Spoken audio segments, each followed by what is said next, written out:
Nous allons procéder à l'appel pour savoir ce que le quorum est atteint. Donc je vais demander à mon collègue Miguel Troupé de bien vouloir faire l'appel.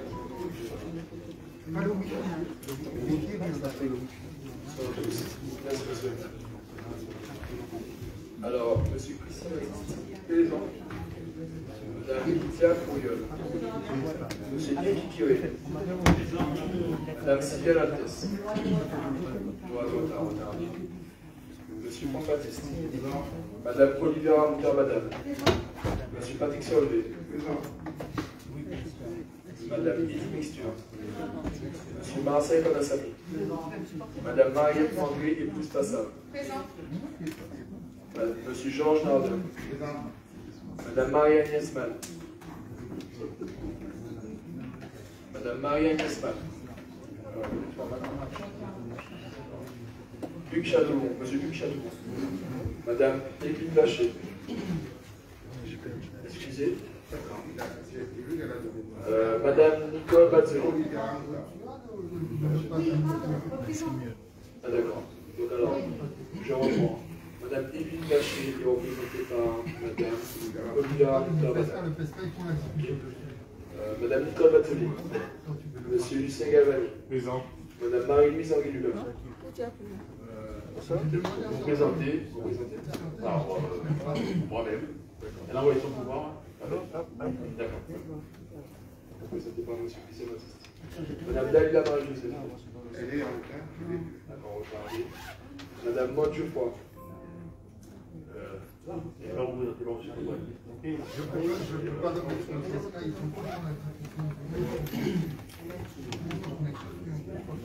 Madame Myriam Malaki. Monsieur Georges Coupé de Camara. Monsieur Éric Lachouana. Madame Valérie Duc. Madame Marianne Cottisson. Monsieur Fabrice Duro. Monsieur Juno Désiré. Monsieur Miguel Troupé, présent. Monsieur Joey Soubarava, absent. Monsieur Alain Curassier. Madame Nicole Sinilassa. Monsieur Patrick Callas. Excusez, représenté par Madame Couriol. Représenté par Madame Couriol. Madame Jeannette Couriol. Monsieur Jacques Cancer. Madame Katie Couriol-Lopion. Je vais retarder, d'accord. Retarder. Attendez. J'ai jamais fait attendre. Je ne me permettrai pas. Non, mais il y a encore ce soir. Je n'ai pas problème de diction non plus. Alors, monsieur Sébastien Gauthier.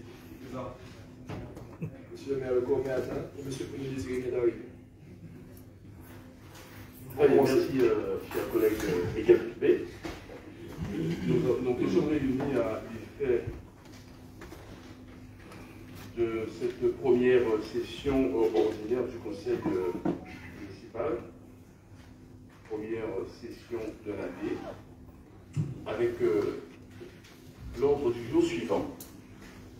Approbation du procès verbal du vendredi 17 décembre 2021, débat sur les orientations utilitaires, débat obligatoire sur la protection sociale complémentaire, protocole d'accord transactionnel marché numéro 0715 de location de longue durée,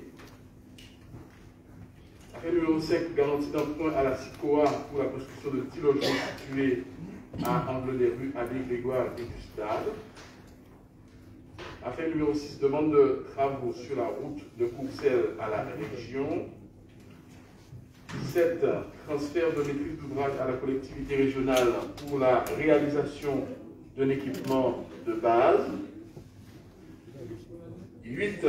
Consultation des collectivités locales pour l'élaboration du décret fixant la liste des communes concernées par le recul du trait de côte. 9. Opération de petit déjeuner pour l'année 2022 dans les écoles primaires de la ville. 10. Location de meublés de tourisme, institution de la procédure d'enregistrement et signature de la convention de partenariat entre la commune de Sainte-Anne et la communauté d'agglomération libérale du Levant. Et en 11, correction de la référence cadastrale dans la 17e délibération en date du 14 avril 2021 relative à la mise à disposition de terrain communal pour l'installation de 2 terrains synthétiques de futsal. Voilà. S'il n'y a pas d'observation, nous allons donc commencer nos travaux. D'abord, je vais demander à l'ensemble des élus de bien s'exprimer dans le micro, dans la mesure où nous sommes sur Facebook Live en direct. Donc je salue l'ensemble des internautes qui nous suivent ce soir. Ensuite, je voudrais aussi, avant de commencer nos travaux, vous présenter M. Bestory, qui sera le directeur du système d'information de la commune et qui va commencer, qui va prendre ses fonctions le 1er mars. Voilà, donc M. Bestory, que je demande de se présenter. Bonjour à tous. Vous m'entendez? Ok. Bonjour tout le monde. Donc, M. Bestory, comme l'a annoncé M. le maire, donc prochainement au niveau DSI. Je ne serai pas très long, je veux juste quelques mots sur mon parcours. Donc, j'étais récemment au ministère de l'Intérieur sur un poste de chef de projet numérique. J'ai également exercé au ministère des Armées sur des postes d'expertise, du management. N'oubliez pas de nos micros. Donc voilà. Monsieur le maire et ses équipes m'ont sensibilisé sur leurs attentes pour la direction des systèmes d'information. Je reste aussi disponible et accessible pour l'ensemble des élus de la ville de Sainte-Anne, notamment pour que nous puissions parler des sujets comme la transition numérique. Je ne serai pas très long, ça sera aussi l'occasion, lorsqu'on se verra, de parler un peu plus, de manière un peu exhaustive sur mon parcours et mes motivations. Je vous remercie pour votre attention.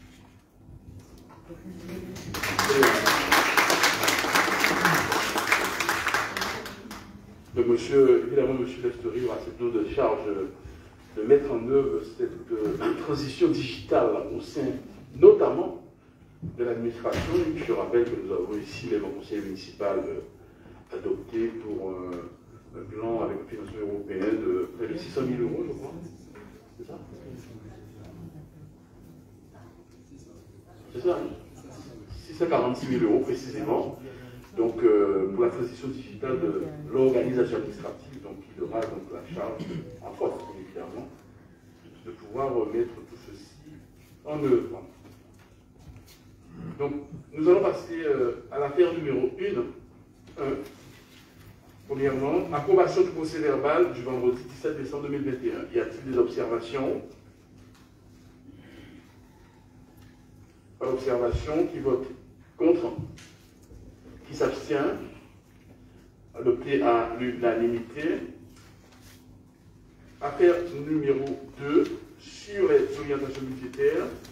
Donc c'est mon collègue tout à l'heure, Lucien Galvani, qui va présenter ce rapport, et mon soutien, M. Charin, qui est le directeur financier.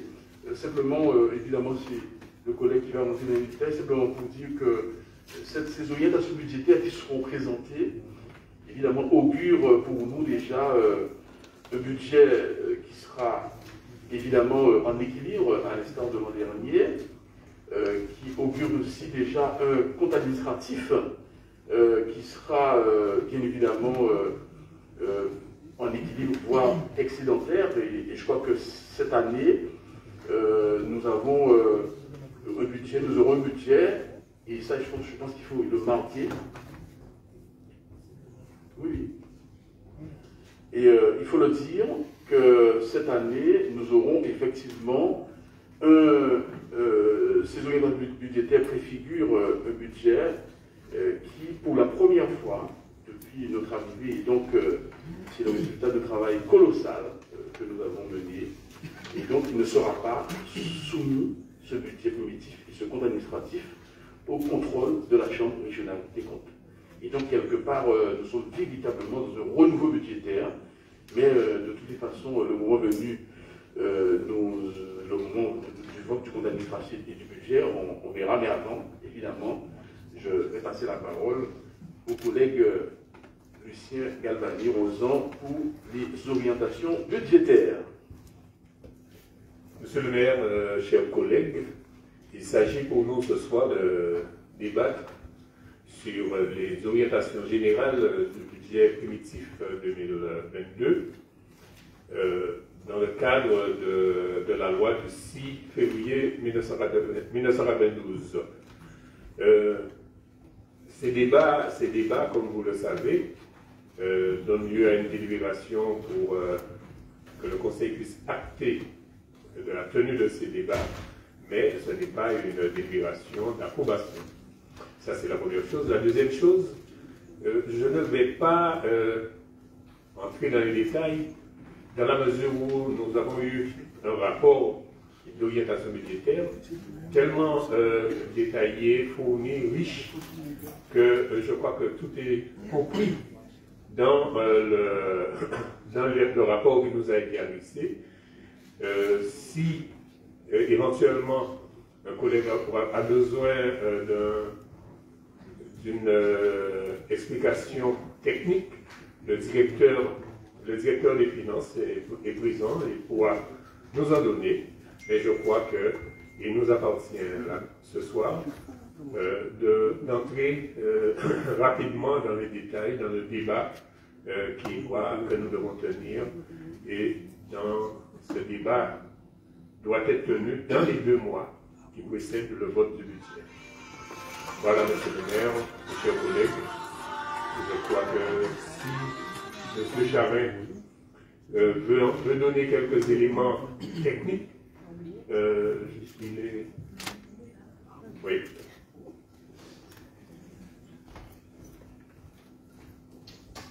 Merci, bonsoir à tous. Je vais être aussi bref que monsieur le président de la commission financière. Pour vous dire simplement, c'est que donc il a bien appelé le débat d'orientation budgétaire, c'est la première étape du cycle budgétaire, donc c'est un formalisme qui est substantiel.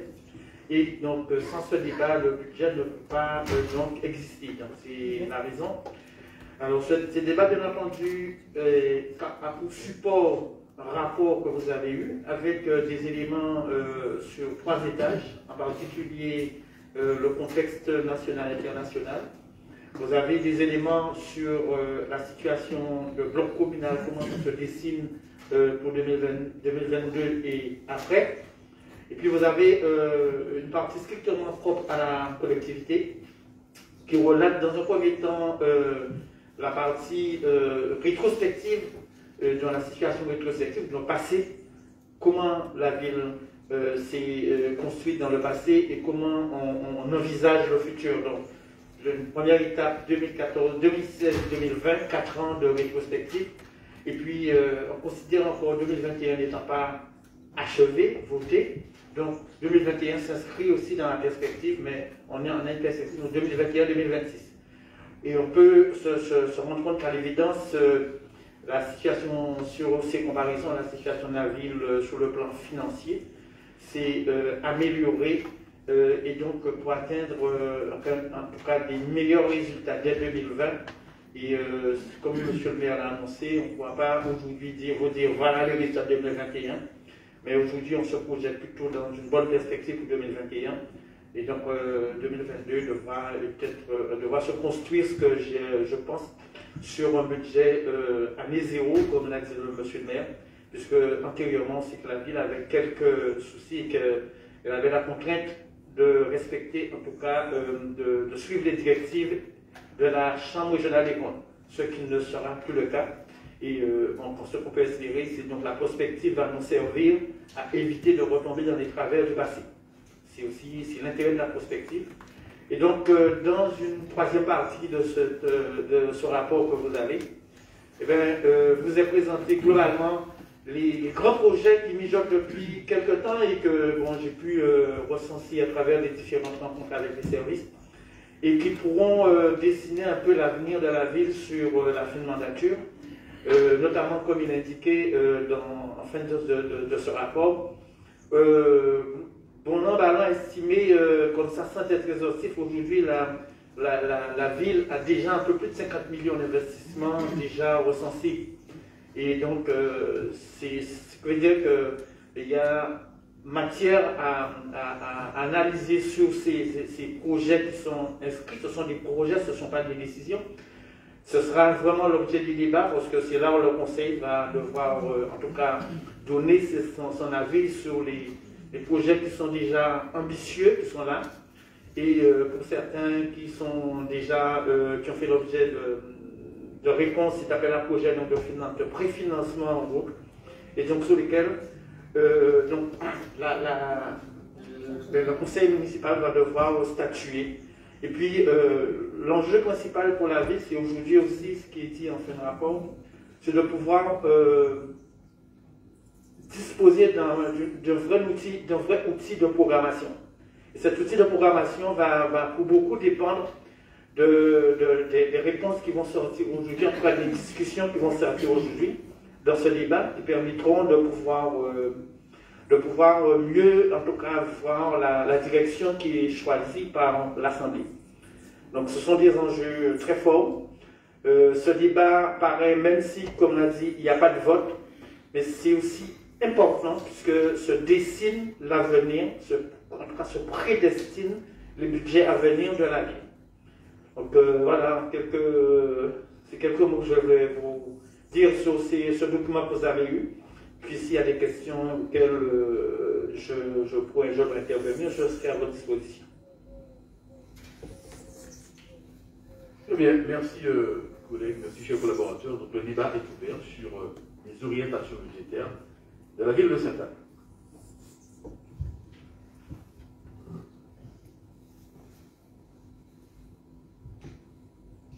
Collègue Cancel.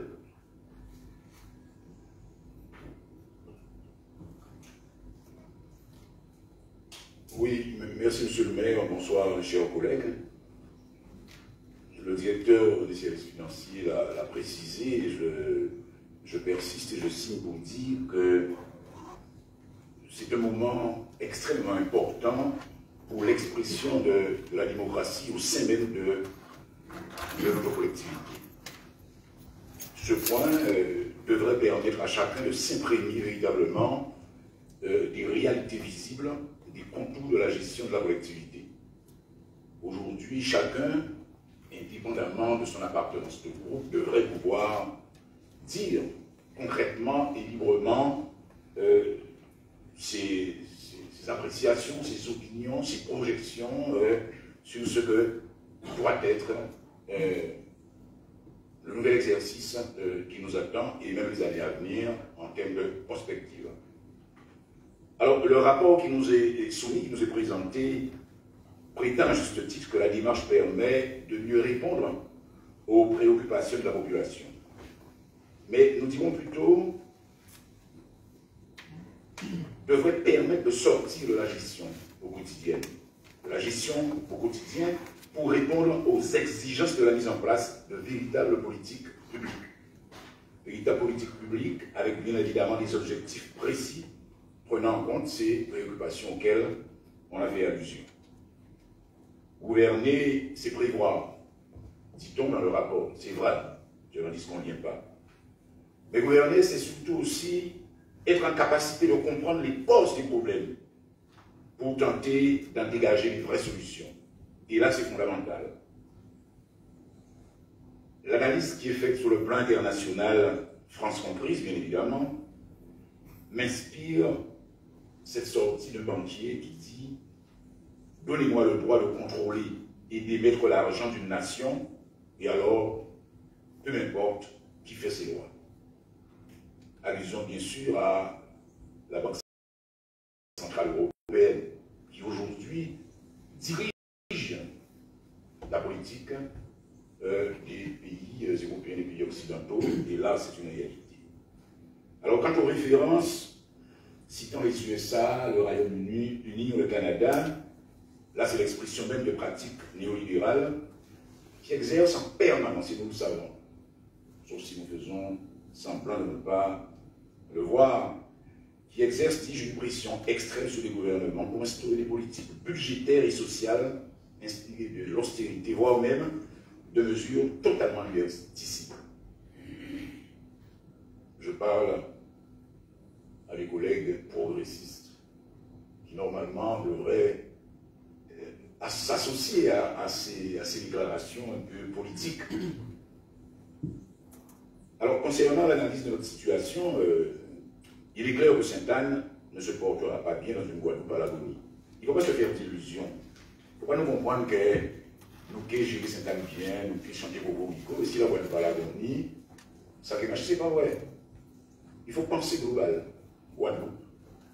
C'est sûr. Donc, c'est clair que le regard rétrospectif, le directeur l'a souligné, balance une réalité budgétaire sur les 4-5 dernières années, hein, c'est cela, et analysant notamment les recettes réelles de fonctionnement.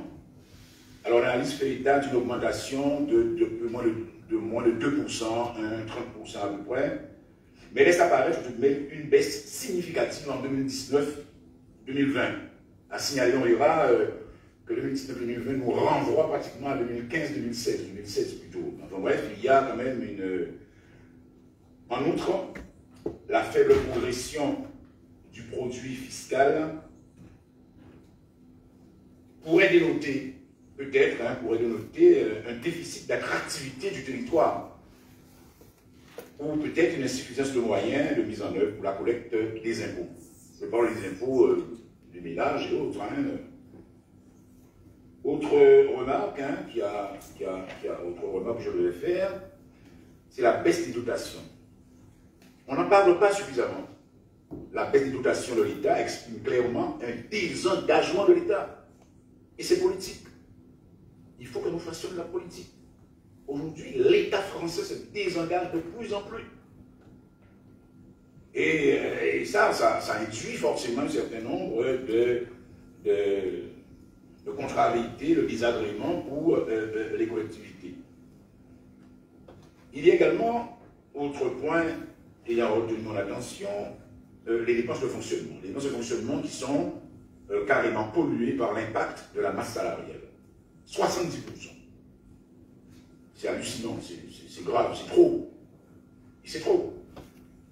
Alors, il y a une comparaison qui est faite des communes de même strature, 58%. Alors, je ne sais pas si on tient compte des villes de Guadeloupe ou des villes de France.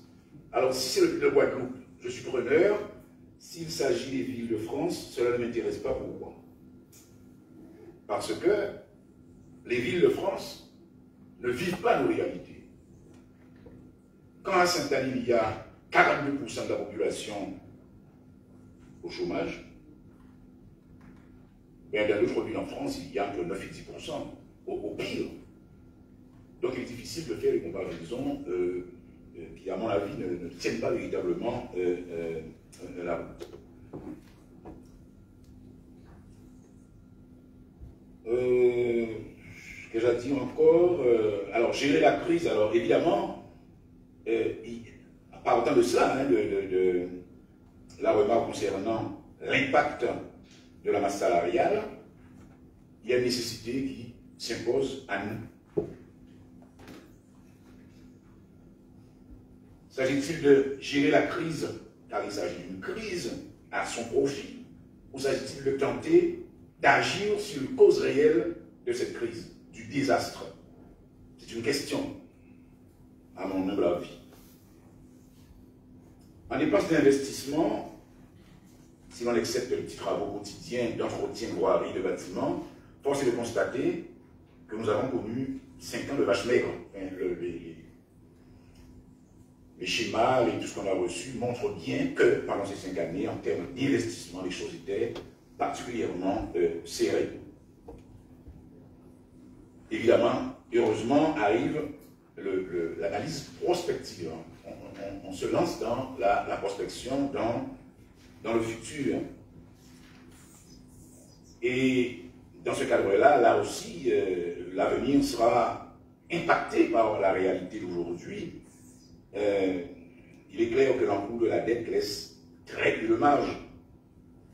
Cela signifierait la nécessité de recourir à d'autres emprunts si la capacité d'autofinancement nous le permet. En clair, et le rapport le dit, l'horizon sur 18 ans reste relativement brumeux. Ça veut dire qu'on va bien vrai clair, pas de répit avant 2031. C'est-à-dire que les choses, même si aujourd'hui le maire nous dit que, enfin, en précisant le budget est voté en équilibre et on administratif peut-être même excédentaire, mais il convient de bien comprendre que la situation est encore extrêmement difficile. Alors, j'ai noté avec un certain intérêt, avec une projection de pause sur l'augmentation des taux concernant les impôts sur le ménage. Et cela, c'est, je crois qu'il faut le souligner, il faut le faire. Et nous y veillerons, car vraiment, les Saint-Anna ont été particulièrement malmenés. Donc aujourd'hui, si nous optons pour une pause en termes d'augmentation de coûts, je pense que c'est une chose à laquelle nous devons nous accrocher. Et puis là encore, il y a les dotations ou les compensations de l'État qui sont pour nous une espèce d'épée de Damoclès. On ne sait pas à quelle sauce seront mangées les collectivités. Donc là aussi, il faut être vigilant. Alors, concernant les ressources humaines, balayant encore le rapport, et en dépit des impondérables mentionnés, c'est-à-dire les charges qui sont liées aux évolutions normales, de carrière et autres, il paraît impérieux, selon nous, de prendre un certain nombre de mesures drastiques dans ce domaine-là. Alors, nous ne parlons pas de nos leçons, mais en collaborateurs. Des mesures limitant le recrutement, notamment les recrutements à caractère électoral. Cela existe dans notre ville, dans notre pays. Mais il faut que nous fassions l'effort de dépasser cela, monsieur le maire ou moi-même, n'importe qui. Nous ne pouvons pas, aujourd'hui, avec la situation que nous vivons, sombrer dans cela. Il faut mutualiser les compétences. Il faut favoriser la compétence. Ça, c'est nécessaire, c'est indispensable. Favoriser la formation pour privilégier les compétences. Je dirais, et là ce sera encore politique, je note que la collectivité n'a pas, du reste, à se substituer à l'État dans le domaine de l'emploi. Mais on le fait pour des raisons diverses, mais en fait, il n'appartient pas à la collectivité d'embaucher. Certainement de créer des conditions d'attractivité qui permettent aux investisseurs de s'installer sur le territoire, mais il ne s'agit pas pour nous de penser, de colmater les brèches. C'est ce que nous faisons. C'est ce que nous faisons depuis tantôt en Guadeloupe, toutes les communes, parce qu'il y a 60% de la population au chômage et que nous devons faire un petit baillot, et c'est ça. Mais nous devons aller. Ensuite, alors, je suis long, c'est un débat, je suis long, monsieur le maire, mais. Alors, j'ai noté également au niveau de la répartition par catégorie dans ce domaine-là. Alors, c'est quand même, ça interpelle quand même, 545 catégories C, 16 catégories A. 22 000. Moins de compétences, moins d'efficacité. Donc, nous avons un gros effort à faire à ce niveau-là. C'est pas facile, mais enfin, il faut aller dans ce sens-là. Quand je parlais de formation, de compétences, il faut aller dans ce sens-là. Et puis, une chose qui m'a interpellé, j'ai compris qu'il y avait les 65 ans et plus sont 29. Et ils sont 7 à partir à la retraite en 2022. Pas de... Non, je plaisante. Ah oui, d'accord. 65 ans et plus, donc... bref, je sais qu'il y a parfois des situations particulières qui font que il est parfois nécessaire de donner un coup de pouce pour permettre à un homme ou une femme de partir quand même avec un minimum. J'ai bien compris cela. Maintenant, concernant les éléments de programmation à venir, qui est une partie importante, alors, Évidemment, nous partageons, nous l'avons dit, la volonté de maîtriser la masse salariale, et nous y veillerons, c'est vrai. Mais nous aimerions ajouter en termes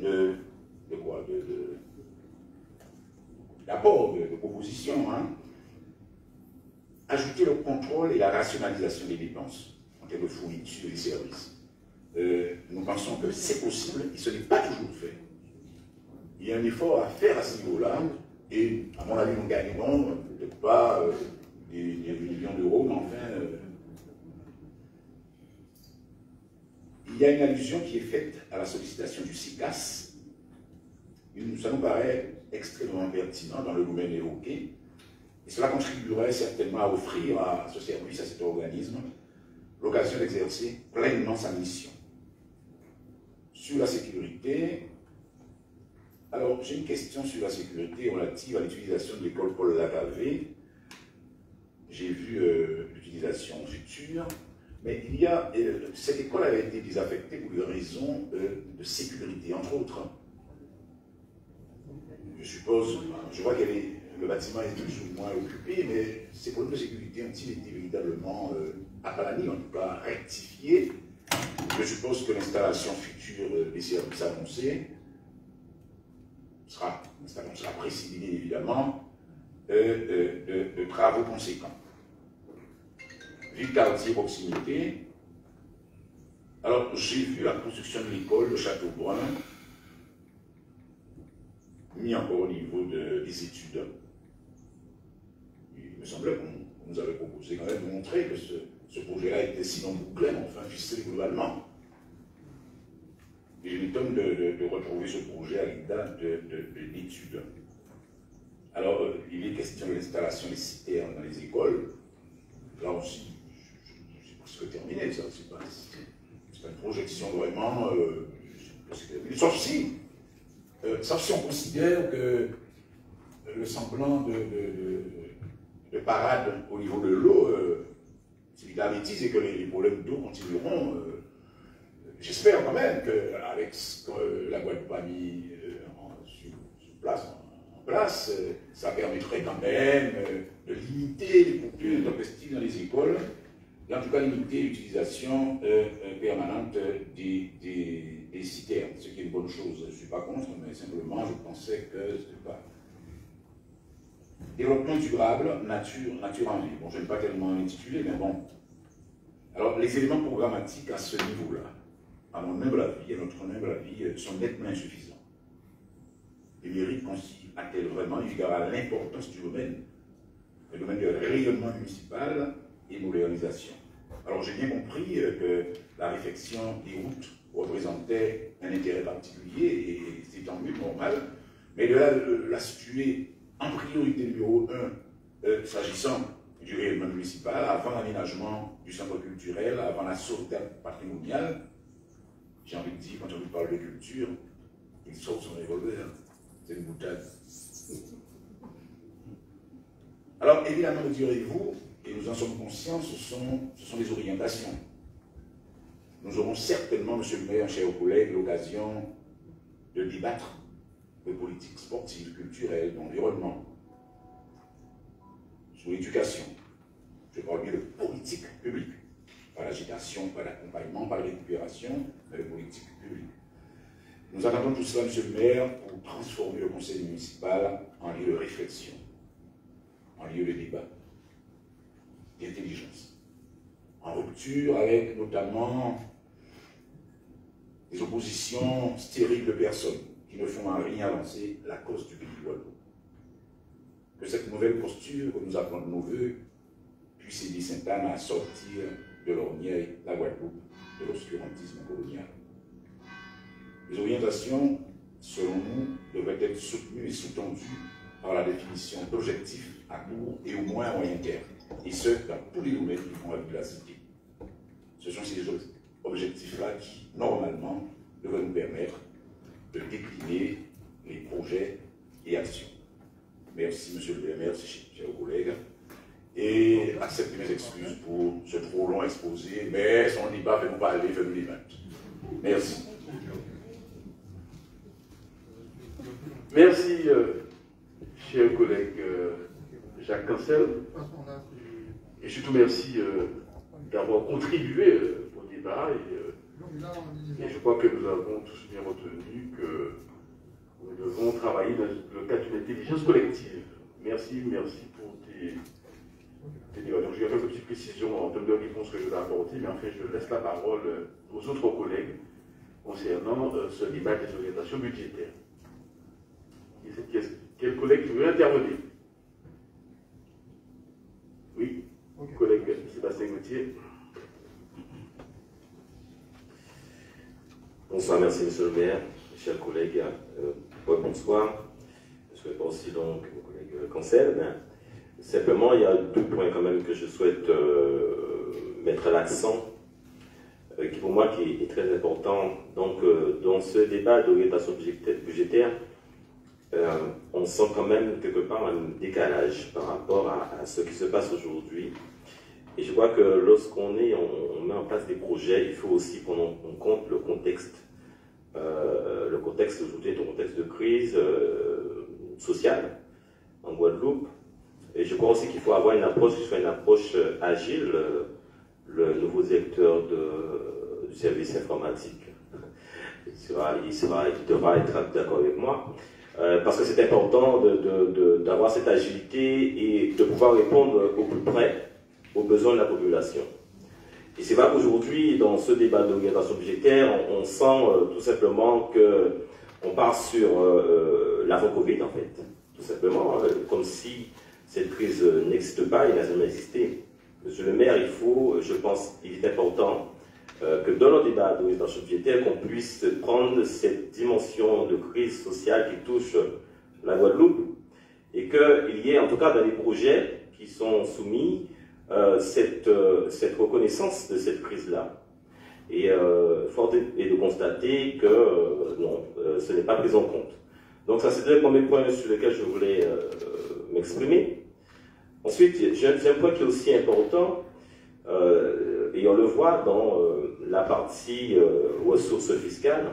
J'ai certainement déjà dû avoir l'occasion d'en parler. Il est important aussi, monsieur le maire, qu'on puisse aussi sortir des sentiers battus et qu'on puisse, je dirais, explorer de nouvelles voies et de nouveaux moyens. Notamment, je vois qu'il y a des recettes fiscales qui ne sont pas, entre guillemets, abondées, comme par exemple l'IFER.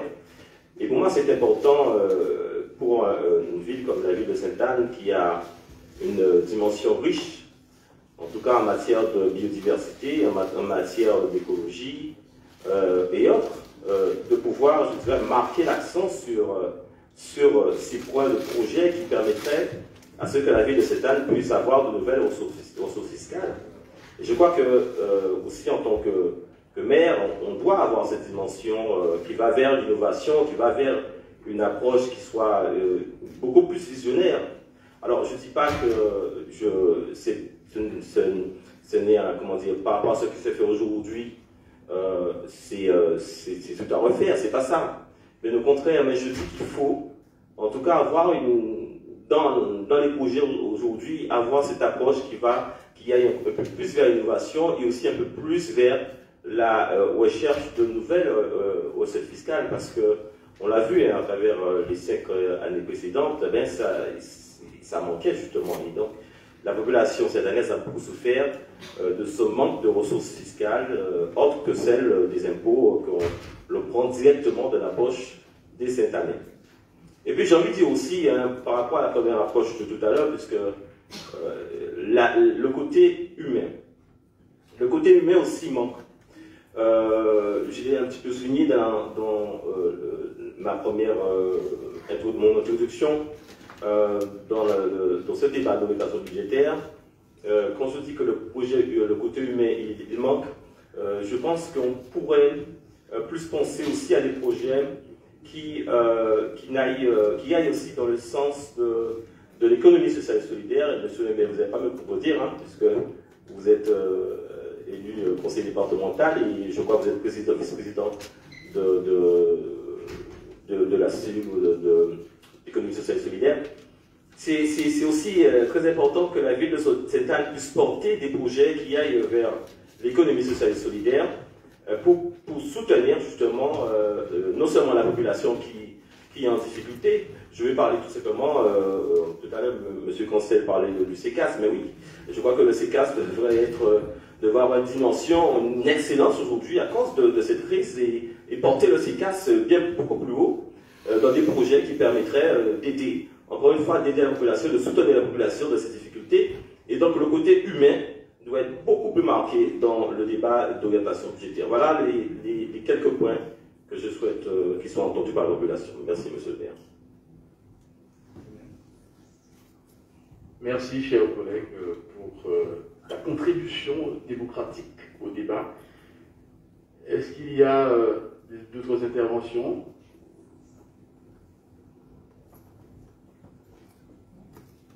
Pas d'intervention, d'accord.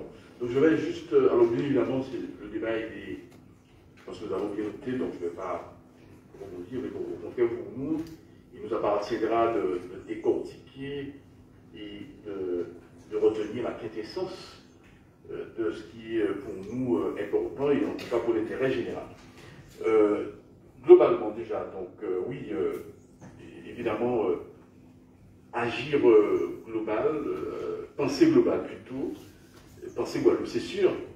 Je pense qu'il fallait ajouter aussi, agir local, c'est tout aussi sûr. Ça, c'est une première chose. Deuxièmement, le débat des orientations budgétaires, il ne faut pas s'y méprendre. Hein. Ce n'est pas un discours de Père Noël. Parce que c'est vrai que la loi Notary l'a bien cadré en disant qu'aujourd'hui, quand vous présentez un débat des orientations budgétaires, il faut présenter un certain nombre d'éléments, et un certain nombre d'éléments chiffrés, et surtout de bien mettre en face les moyens que vous allez mettre en œuvre pour pouvoir réaliser, et surtout réaliser vos investissements, réaliser les équipements structurants. Donc je crois que nous avons dit que nous sortons effectivement d'une période extrêmement difficile, de toutes les crises d'ailleurs.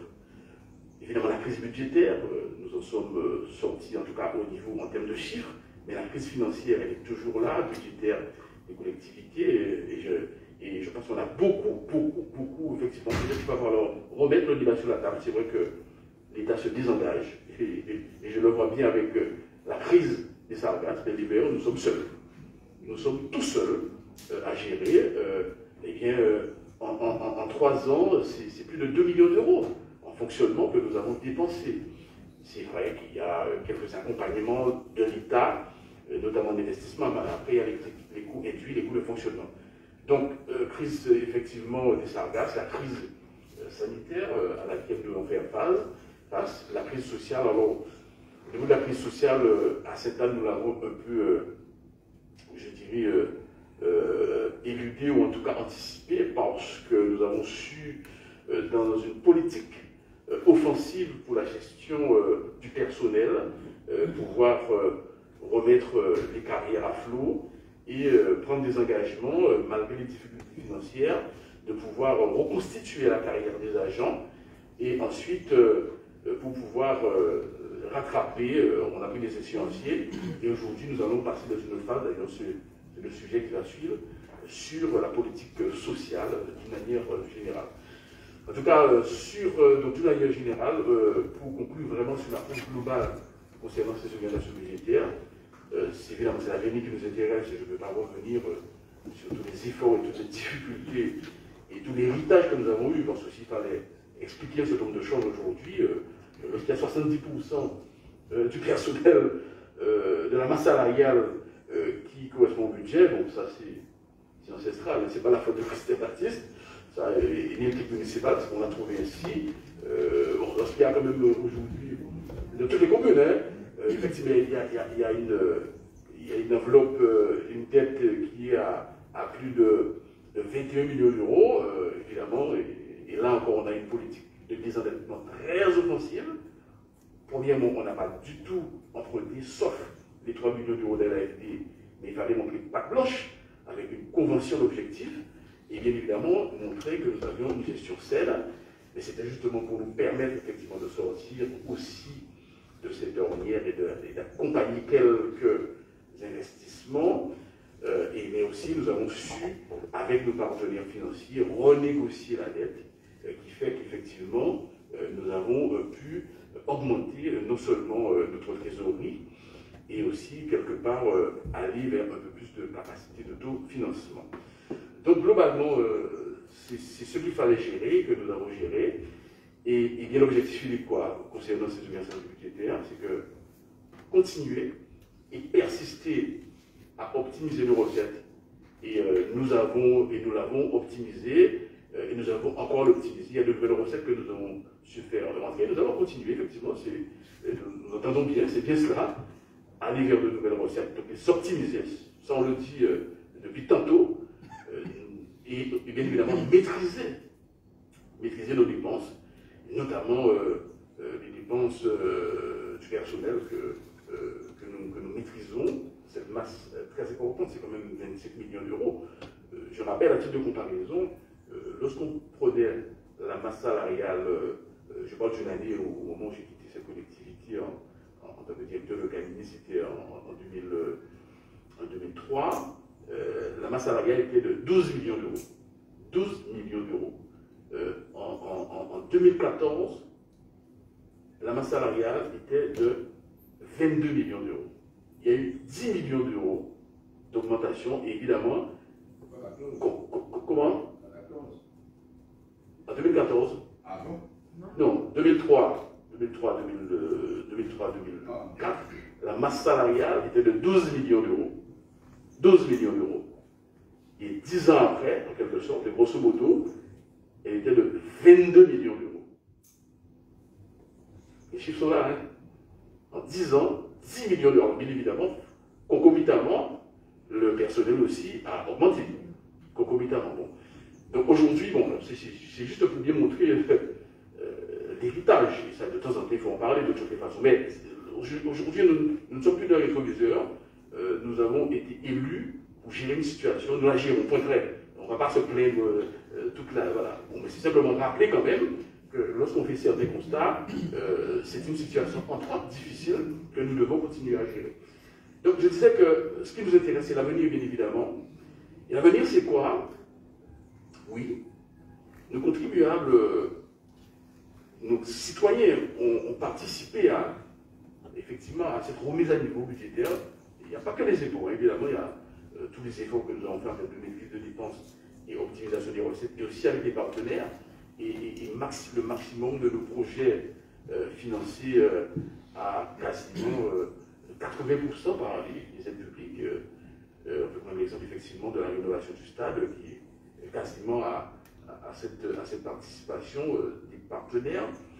Mais surtout, ce qui est important pour nous, et depuis l'an dernier je l'ai dit, c'est effectivement d'augmenter, le rapport le dit, notre épargne de gestion.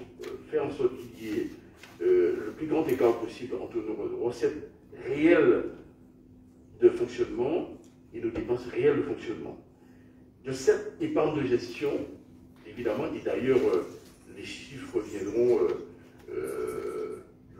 se manifester lorsque nous arriverons pour voter le CA et surtout pour voter le BP. Et ensuite, de cette, effectivement, cette épargne de gestion, arriver donc évidemment à arriver à une épargne nette en payant nos charges financières, et de cette charge et de cette épargne nette, arriver à une capacité de financement, c'est-à-dire une épargne qui nous permet effectivement de continuer à rembourser nos dettes.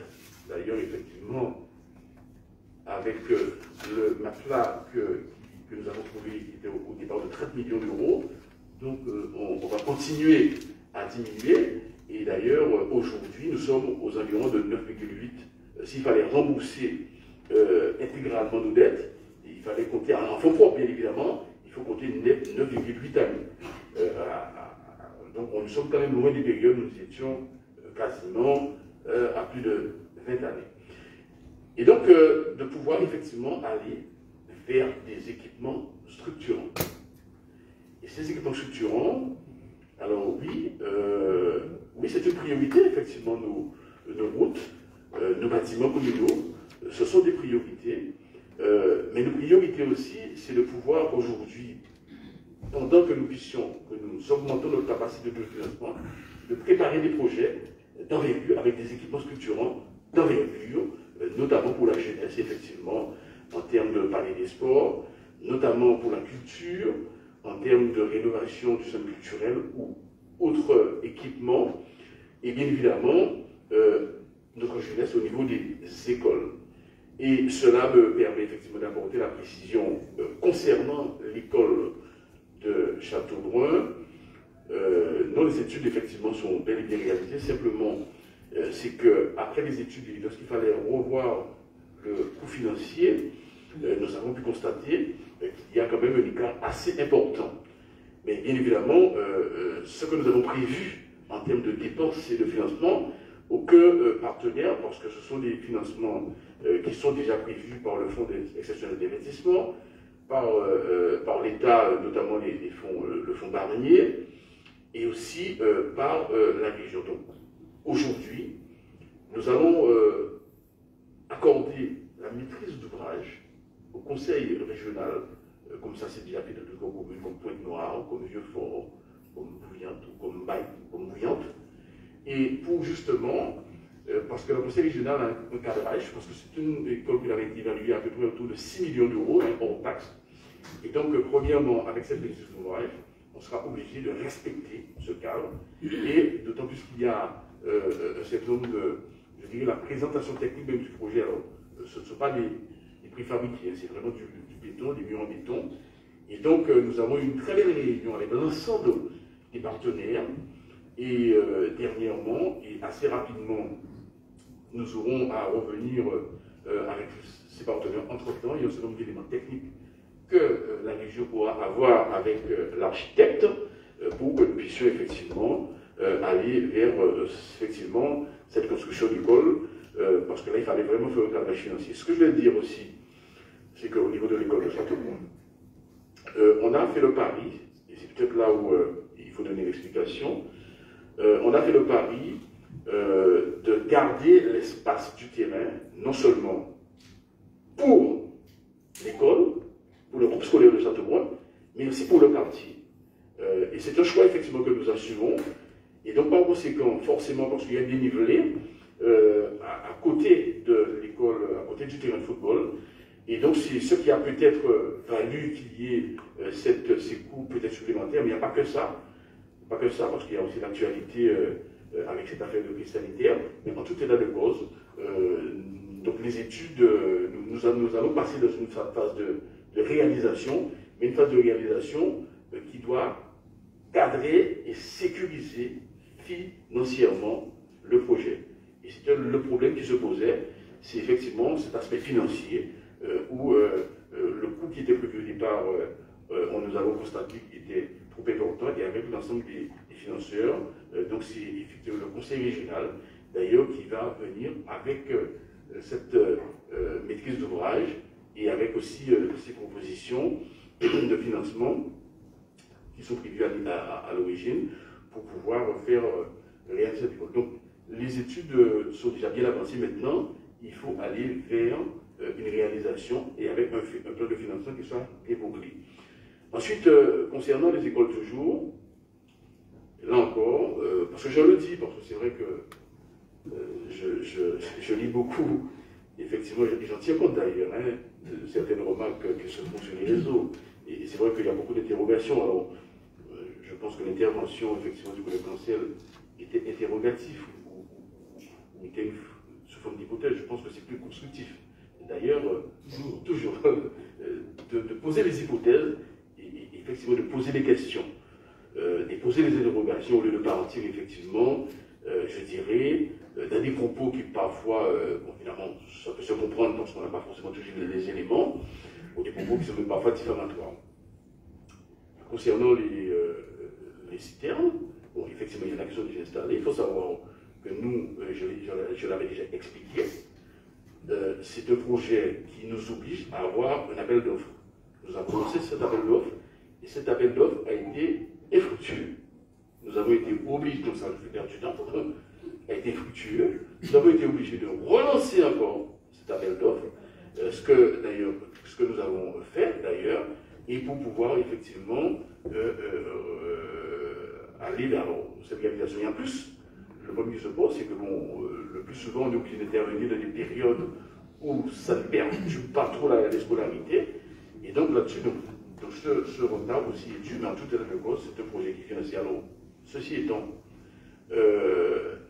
espérons que, effectivement, alors, ce sera une sécurité, parce que c'est vrai qu'il y a quelques efforts qui ont été réalisés sur le territoire de la commune de Sainte-Anne, notamment sur les secteurs, je parle par le nouveau syndicat, qui je rappelle, j'ai reçu son directeur instrumentaire 2 ou 3 jours après, le 2 ou 3 septembre, sur la partie assainissement et sur la partie eau, et sur le secteur de Fouchilly-Hauteur et sur le secteur de Moudette. Et je pense que vous n'entendez plus beaucoup les gens de Moudette qui se plaignent. Eh bien, effectivement, il y a eu de réelles avancées et je dirais, de solutions qui sont apportées. Surtout, techniquement, on a pu se connecter sur le réseau qui sort de problème. Maintenant, c'est un réseau parce que tous les réseaux sont interconnectés, il faut savoir. C'est ça l'intérêt, effectivement, des recherches académiques. Les réseaux sont interconnectés et donc on entend moins de difficultés, et ça, je peux vous le dire, que nous rencontrions, notamment dans les écoles de Fouchilly-Hauteur, un peu moins sur l'école de Moudette parce que c'est plus de la Moudette, mais sur d'autres écoles. Mais ceci étant dit, il y a quand même des difficultés qui persistent, notamment sur Richemont, ces derniers jours, il y a eu pas mal de difficultés à ce niveau-là. Donc, espérons qu'effectivement, nonobstant le fait que nous réalisons ces travaux, mais que nous n'ayons pas de coupure intempestive. Voilà, donc pour répondre un petit peu à ces questions qui ont été soulevées de façon précise concernant les orientations budgétaires, donc le moment venu, effectivement, lorsque nous serons amenés à voter effectivement le budget, donc je rappelle que oui, que nos orientations budgétaires sont basées bien évidemment sur les réalités que nous vivons. Alors, évidemment, je ne vais pas revenir, c'est un débat éminemment politique sur le contexte national et international, parce que ça, je peux vous le dire, parce qu'aujourd'hui, lorsque nous faisons des devis que nous... Alors, je rappelle effectivement cette diminution qu'il y a eu en 2020, c'est par rapport au Covid, tout simplement, hein. Lorsqu'on voit les cours ont descendu, c'est parce qu'effectivement, il n'y avait pas eu d'activité, c'est pas dû à nous, à notre défaillance. Mais ce que je veux dire, c'est que lorsque, aujourd'hui, nous faisons différents devis, eh bien, nous voyons tout de suite la flambée, notamment des coûts de matières premières. Ça, il faut, et nous le voyons, nous le vivons, et ça, c'est au niveau de toutes je dirais, de tous les produits quasiment. Et donc là, ce qui nous amène effectivement parfois à revoir ou à étaler. Mais il faut savoir que la situation, et même certains produits ont des difficultés à arriver avec un certain nombre de retard, ça aussi il faut le savoir. Voilà. En tout cas, ce qu'il faut retenir pour nous dans ces organisations militaires, c'est que nous voulons très clairement déjà aller à l'essentiel. Bon, comme je dis, il n'est pas question pour nous de partir dans des discours de Père Noël. Ça, on peut faire un chapitre de tout ce qu'on pourrait faire d'ici 10 ans ou 20 ans. Mais en tout cas, ce qu'il faut retenir, c'est que d'ici une dizaine d'années, nous avons bien très concrètement retenu quand même 50 millions d'euros, 50 millions d'euros je dirais, d'investissements que nous aurons à réaliser entre 8 et 10 ans et que nous aurons effectivement à réaliser de façon raisonnable, eh bien, autour de 2 millions d'euros par année, et parce que c'est ce que notre budget le permet. Alors bien évidemment, je suis tout à fait d'accord, nous nous battons au niveau des élus pour que ces dotations de l'État ne puissent pas diminuer, qui ont terriblement diminué, même lorsqu'on a... rappelez-vous l'année dernière déjà, nous avons effectivement, on ne maîtrise plus la taxe d'habitation, parce qu'il faut savoir que nous sommes effectivement pour une autonomie fiscale. Parce que si vous avez une autonomie financière, d'accord, vous pouvez utiliser votre budget comme vous voulez. Mais si derrière, vous n'avez pas d'autonomie fiscale, eh bien, en fait, en réalité, vous n'avez pas d'autonomie financière. Et on voit très bien qu'au fur et à mesure, les collectivités locales, non seulement il y a ce désengagements que vous avez signalé, mais on leur enlève justement cette autonomie fiscale. Il y avait effectivement la taxe professionnelle, qu'on avait en commune, on a voté la taxe d'habitation, au niveau de la taxe des carburants que la région avait, tout ça. Eh bien, ça, ça diminue effectivement les collectivités, la prise même des collectivités locales sur les futurs investissements. Eh bien, nous, ce que nous disons, c'est que nous faisons effectivement avec ce que nous avons, mais nous voulons aller à l'essentiel parce qu'il y a des équipements qui sont qui doivent répondre pour le quotidien. Effectivement, les infrastructures sportives, culturelles, les écoles, et bien évidemment, le cadre de vie, tous les jours, lorsque, effectivement, j'ai un employé qui travaille à l'école des enfants et qui me dit que je suis passé à Commandement ou bien en pété des caoutchoucs à moi, eh bien, ça, c'est une priorité. Et d'ailleurs, même le voisin, que je suis allé, ça c'est la route de Grosse-Roche, il y a un voisin, quand je suis allé sur les travaux, eh bien, de chez lui, lorsque la personne passait dans des de qualité, bien, on entendait le bruit, et évidemment, il y a le bruit qui sort. Et bien voilà, donc ça, c'est une priorité, oui, parce que c'est le quotidien. C'est le quotidien, les routes, c'est le quotidien, donc, et on aura encore des efforts à faire, mais ceci, ça n'empêche pas parallèlement que nous travaillons sur des projets, bien évidemment, en temps masqué, parce que bon, on ne va pas, comme je dis, je ne suis pas là pour faire des discours de bien loin, mais nous travaillons sur énormément de projets avec effectivement cette perspective dont a fait allusion le collègue Jacques Lancel. Voilà, donc, alors je crois que le collègue Lucien Galvani veut intervenir, et évidemment, s'il y a d'autres collègues, concernant ces débats d'alimentation, nous allons passer à l'affaire suivante. Oui. Monsieur le maire, cher collègue, cher Jacques, je voudrais intervenir sur, réagir sur une partie de ton intervention s'agissant de la masse salariale. 70%, c'est beaucoup. Nous sommes tous d'accord. Cependant, monsieur le maire a parlé d'héritage, c'est peut-être le mot. Le personnel, plus le personnel vieillit, plus le personnel coûte à la collectivité. Il y a ce qu'on appelle le principe glissement vieillesse-technicité. C'est-à-dire que le personnel est là, recruté il y a de cela 20 ans, 30 ans. Le personnel change d'échelon. Il y en a qui se présentent au concours, qui réussissent. Donc il faut à chaque fois prendre en compte l'évolution de la carrière de l'agent. Ce qui fait que forcément, le même personnel va te coûter beaucoup plus cher que ce personnel-là te coûtait il y a 10 ans. Ça, c'est très important, il faut prendre ça en compte. Et ensuite, il y a une chose, c'est que très souvent, lorsqu'on voit les rapports de la Chambre régionale des comptes s'agissant des communes, qu'est-ce que la Chambre dit? La Chambre dit ceci, il faut augmenter les impôts, il faut diminuer la masse salariale. C'est facile à dire, mais ce n'est pas facile à faire. Sainte-Anne, comme beaucoup de communes de la Guadeloupe, se trouve sur un territoire extrêmement éclaté. Nous avons beaucoup d'écoles, nous avons beaucoup d'infrastructures routières, nous devons faire face à tout cela. Et lorsque nous préparons le budget, nous tenons compte précisément de l'éclatement de la commune, des infrastructures qu'il faut entretenir, des constructions, des écoles et du personnel. Et le personnel, c'est vrai que le personnel, c'est une partie importante de nos budgets. Ça, c'était pour chacun. Maintenant, s'agissant de l'intervention du collègue Gauthier, très sincèrement, je n'ai pas, à moins que le collègue éclaire ma lanterne, s'agissant de la prise en compte dans le débat, dans le rapport d'orientation budgétaire, de la crise sociale que nous avons au Guadeloupe.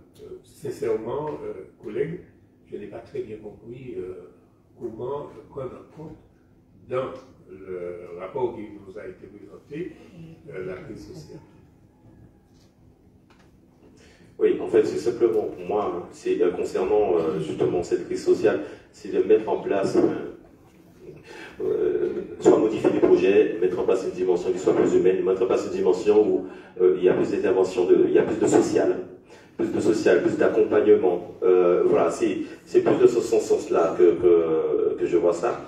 Donc ça permettrait en fait, de rajouter un volet social, rajouter un volet d'écoute en fait, des besoins de la population, plus de le sens humain. Donc voilà, donc c'est amender voire des projets qui aillent dans ce sens-là. Voilà, merci. Et j'ai parlé d'économie sociale solidaire aussi.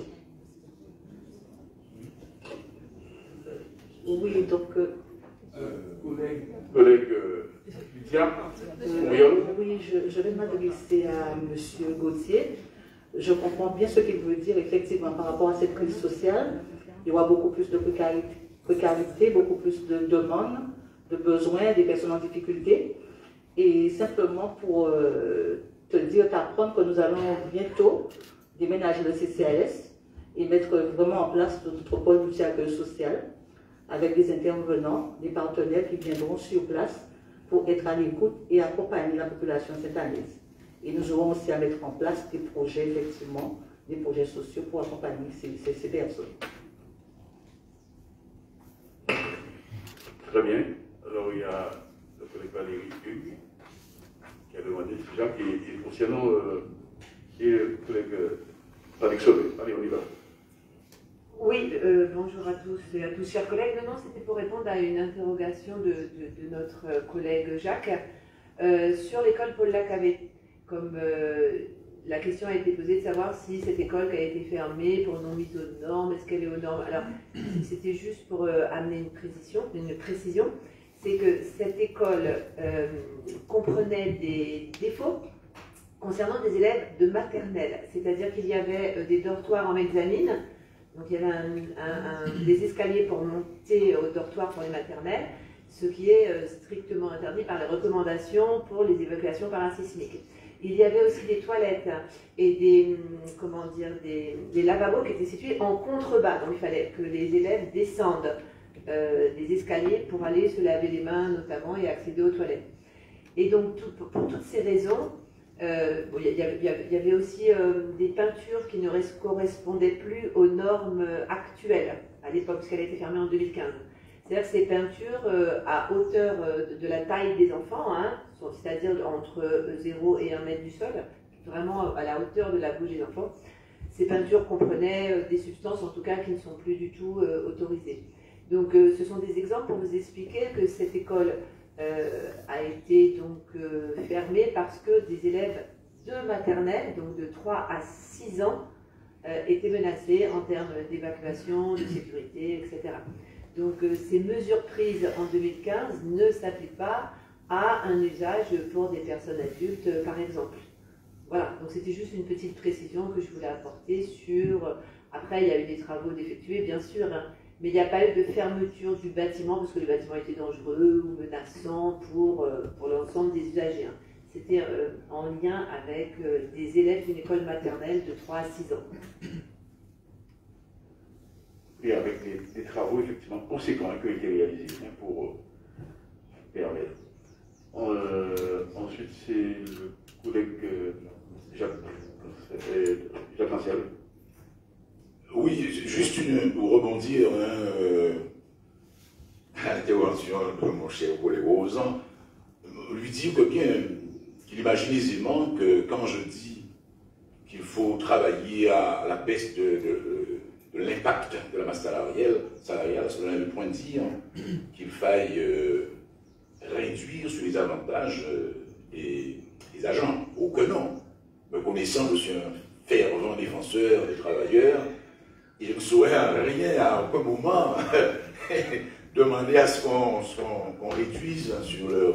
non, mais ce que je veux dire, indépendamment de ces injonctions, de ces obligations à caractère obligatoire forcément, carrière et autres, j'ai parlé de mutualisation de compétences, j'ai parlé de formation, et j'ai parlé de qualité du recrutement. En gros, mon intervention n'était pas, j'ai envie de dire ça, on reproche, mais surtout un constat, 70%, c'est trop, c'est clair que c'est trop. Alors nous, élus, que mettons-nous en place pour réduire cet impact?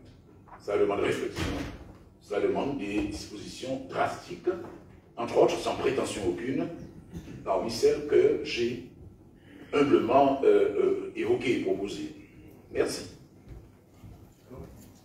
Juste avant de passer la parole, je n'ai pas voulu répondre parce que je n'ai pas voulu débat soit été bon. En fait, nous le faisons déjà. Moi, je ne fais pas de recrutement électoraliste. Il y avait 714 agents quand je suis arrivé à la ville de Sainte-Anne. Tout agent provient, titulaire et non titulaire avec l'école. Nous sommes à 583 aujourd'hui, c'est bien ça? 714 à 583. Et les recrutements que nous faisons, alors bien évidemment, bon, même j'ai demandé, même pour les catégories C, et surtout nous étions sous le contrôle de la Chambre régionale des comptes, j'ai demandé effectivement qu'il y ait un entretien.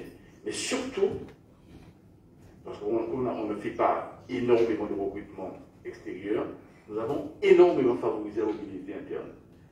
Et pour bien illustrer cette affaire, c'est la raison pour laquelle, dès mon arrivée, nous sommes passés, le personnel de la caisse des écoles est devenu personnel communal. C'est-à-dire, nous avons effectivement municipalisé la caisse des écoles. C'est-à-dire, c'est le personnel communal qui fait que de ce personnel, qui est personnel communal, on a pu mutualiser. Parce qu'effectivement, il y avait moi je suis personnel de la caisse des écoles, je ne peux pas effectuer une tâche ou une fonction concernant qui relève du personnel de la commune.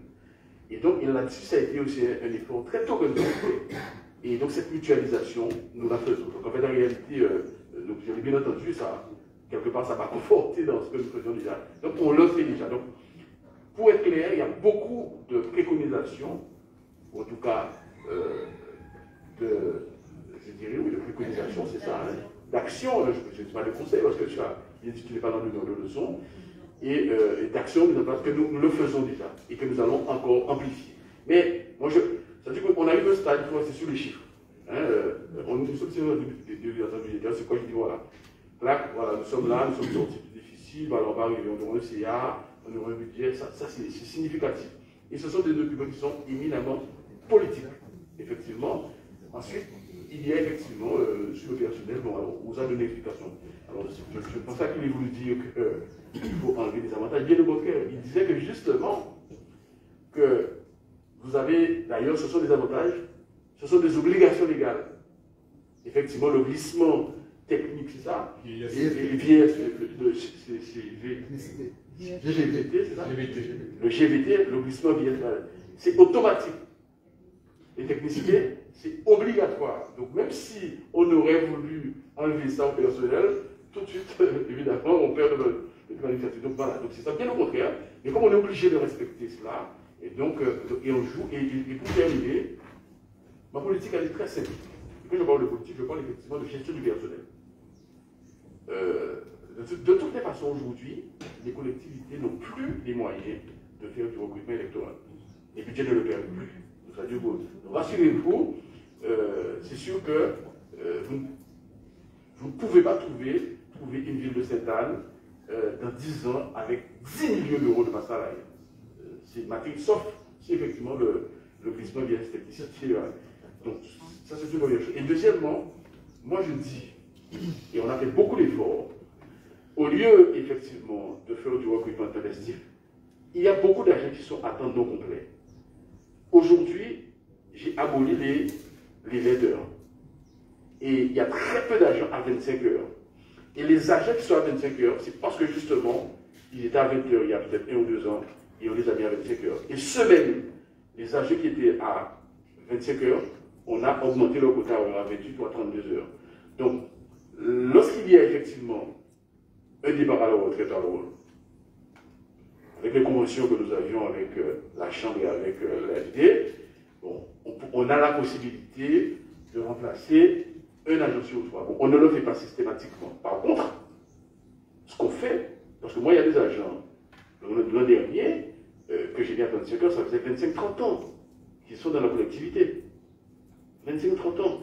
Il faut voir derrière, il faut préparer la retraite aussi de ces gens-là.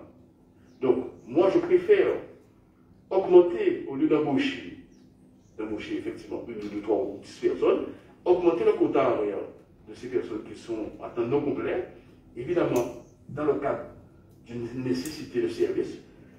Je n'augmente pas les quotas horaires pour augmenter les quotas horaires, c'est-à-dire que quelqu'un qui ne fait pas 35 heures dans son boulot, je le dis très clairement, on ne va pas mettre cette personne à 35 heures alors que la personne ne fait pas 35 heures. C'est clair.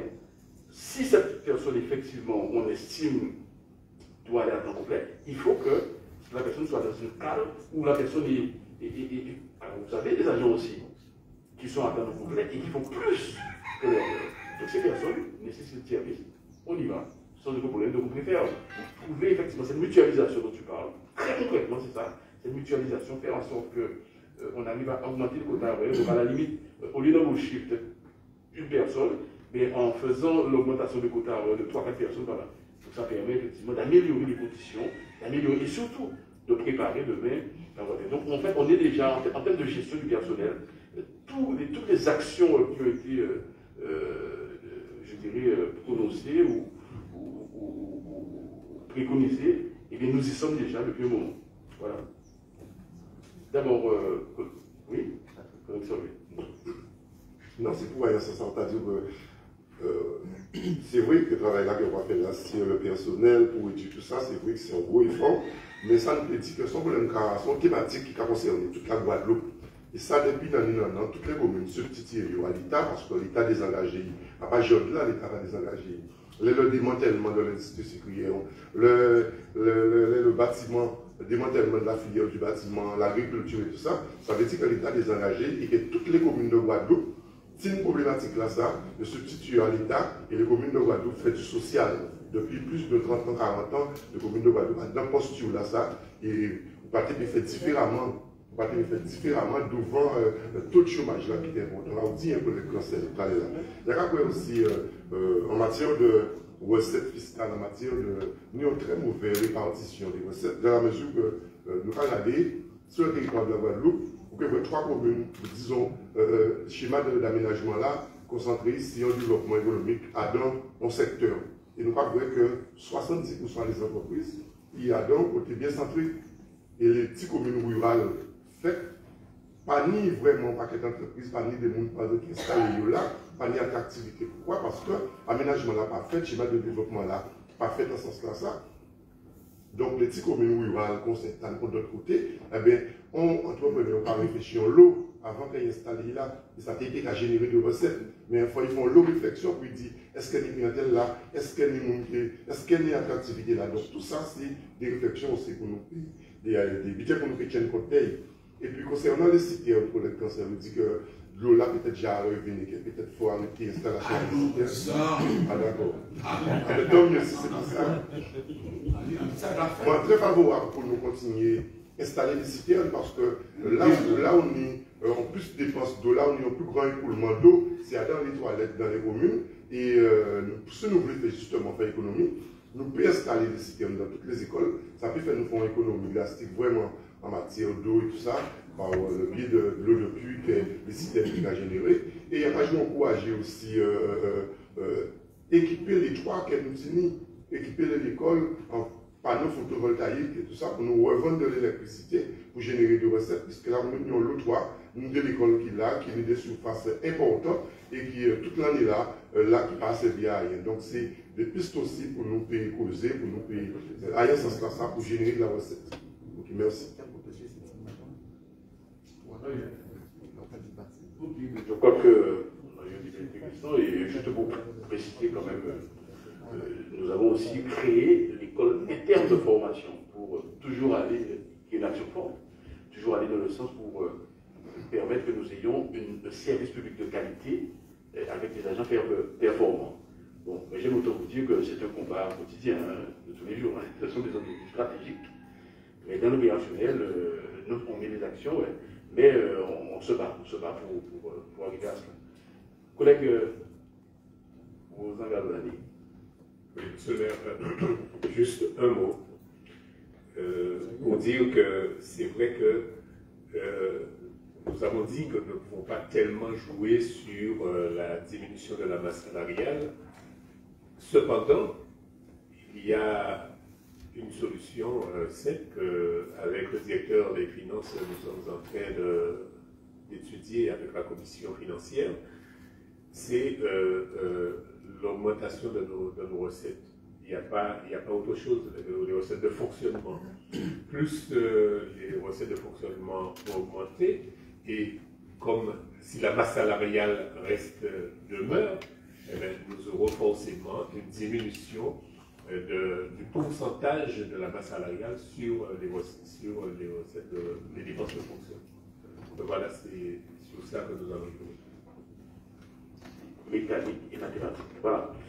Donc voilà, merci, chers collègues, pour ce débat que j'ai trouvé, à mon sens, riche, bien évidemment. Voilà, donc le débat des autorisations budgétaires, je le rappelle, n'est pas soumis au vote, pas sanctionné par un vote plutôt, mais simplement nous votons pour prendre que les orientations budgétaires ont été présentées et ont été débattues. Voilà. Donc, nous prenons acte. Voilà, donc acte, effectivement. Voilà. Merci. Nous allons passer au troisième point qui concerne le débat obligatoire sur la protection sociale complémentaire. Donc, le collègue Fouille-Baptiste fera une présentation de l'affaire et Madame Malaki, qui est la directrice de la DGS par intérim, va présenter le dossier. Voilà, Monsieur le maire, chers collègues, mesdames, messieurs, faisant suite à ce débat très intéressant sur le personnel, depuis les LDG, la ligne directrice de gestion que nous avons votée l'année dernière, nous avons effectivement une obligation sur la protection sociale complémentaire des salariés. Évidemment, cette loi, depuis l'article 4 sur l'ordonnance 2021-175 du 17 février dernier, 2021, je dirais que c'est obligatoire pour les collectivités et les EPCI, les comités d'agglo, de mettre en place ce dispositif. Évidemment, cette ordonnance doit être présentée avant le 18 février 2022, dans quelques jours. Alors, ce débat, évidemment, nous allons discuter. Ce n'est pas sanctionné par un vote. C'est un débat qui va parler, je dirais, sur un certain nombre de points que tout à l'heure nous avons présentés par rapport aux points. Et puis, évidemment, d'abord un rappel sur la protection sociale statutaire de la compréhension des risques situés sur la perte de salaire en cas de congé pour des raisons de santé incidant sur le régime indemnitaire. Donc, on va présenter un tableau. La protection sociale complémentaire, la compréhension des risques, les enjeux de la protection sociale complémentaire, le niveau de participation et sa trajectoire, la modalité de participation, la préparation financière, la cartographie de la collectivité, le rappel du calendrier et de mise en œuvre de ces sujets-là. Alors évidemment, l'agent décerné pour présenter ce PowerPoint va effectivement parler de cette affaire et après, on va passer à une discussion sur ces débats. Je laisse la parole à Madame Malaki. Bonsoir à tous. Monsieur Baptiste a déjà énoncé la réglementation qui parle de cette obligation de débat sur la complémentaire santé. Vous aurez clairement compris que c'est une période de transition. La loi nous accorde suffisamment de temps pour débattre, voir avec les représentants du personnel, dans quelles conditions que nous allons le mettre en place. Parce que, après présentation, vous allez vous rendre compte que c'est une période de préparation parce que cette complémentaire protection sociale complémentaire deviendra obligatoire à partir de 2024 pour la complémentaire santé et ensuite en 2026 pour la complémentaire prévoyance. Je vais passer la parole à Madame Sabrina Tézénas, compte tenu du fait que Madame Ibélé, la responsable du service paye action sociale, étant indisponible pour des raisons de santé. Et nous avons préparé un PowerPoint qui nous servira de base pour le débat. Donc on reste à votre disposition pour des questions complémentaires. Sabrina. Bonsoir à tous. Je ne vais pas rappeler le contenu de la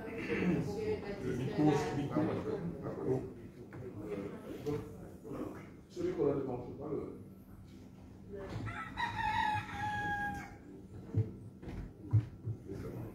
Bonsoir à tous, vous m'entendez bien? Voilà, bien rapproché. D'accord, ok. Alors je ne vais pas rappeler le contenu du débat puisque M. Baptiste l'a bien fait en préambule. Donc on va commencer par la compréhension des risques en situation de perte de salaire quand un agent est absent pour une longue durée, pour une longue maladie déjà. Donc on va commencer. Alors en fait, quelle que soit la caisse de retraite à laquelle... Alors, quelle que soit la caisse de retraite à laquelle l'agent est affilié, en cas de maladie ordinaire ou de longue maladie, cet agent-là, la durée maximale déjà, c'est respectivement en maladie ordinaire d'1 année et en longue maladie de 3 ans. Mais je ne sais pas. Non, il faut que quelqu'un dise son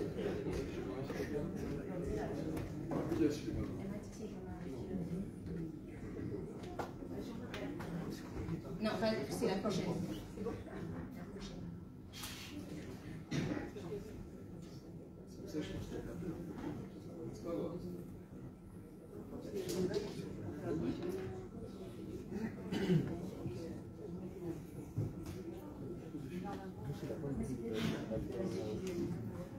Alors, tout d'abord, la protection statutaire des agents, qu'ils soient fonctionnaires ou agents contractuels de droit, privés ou publics d'ailleurs, elle est limitée dans le temps, ce qui peut avoir des conséquences financières, mais très importantes en cas de maladie prolongée.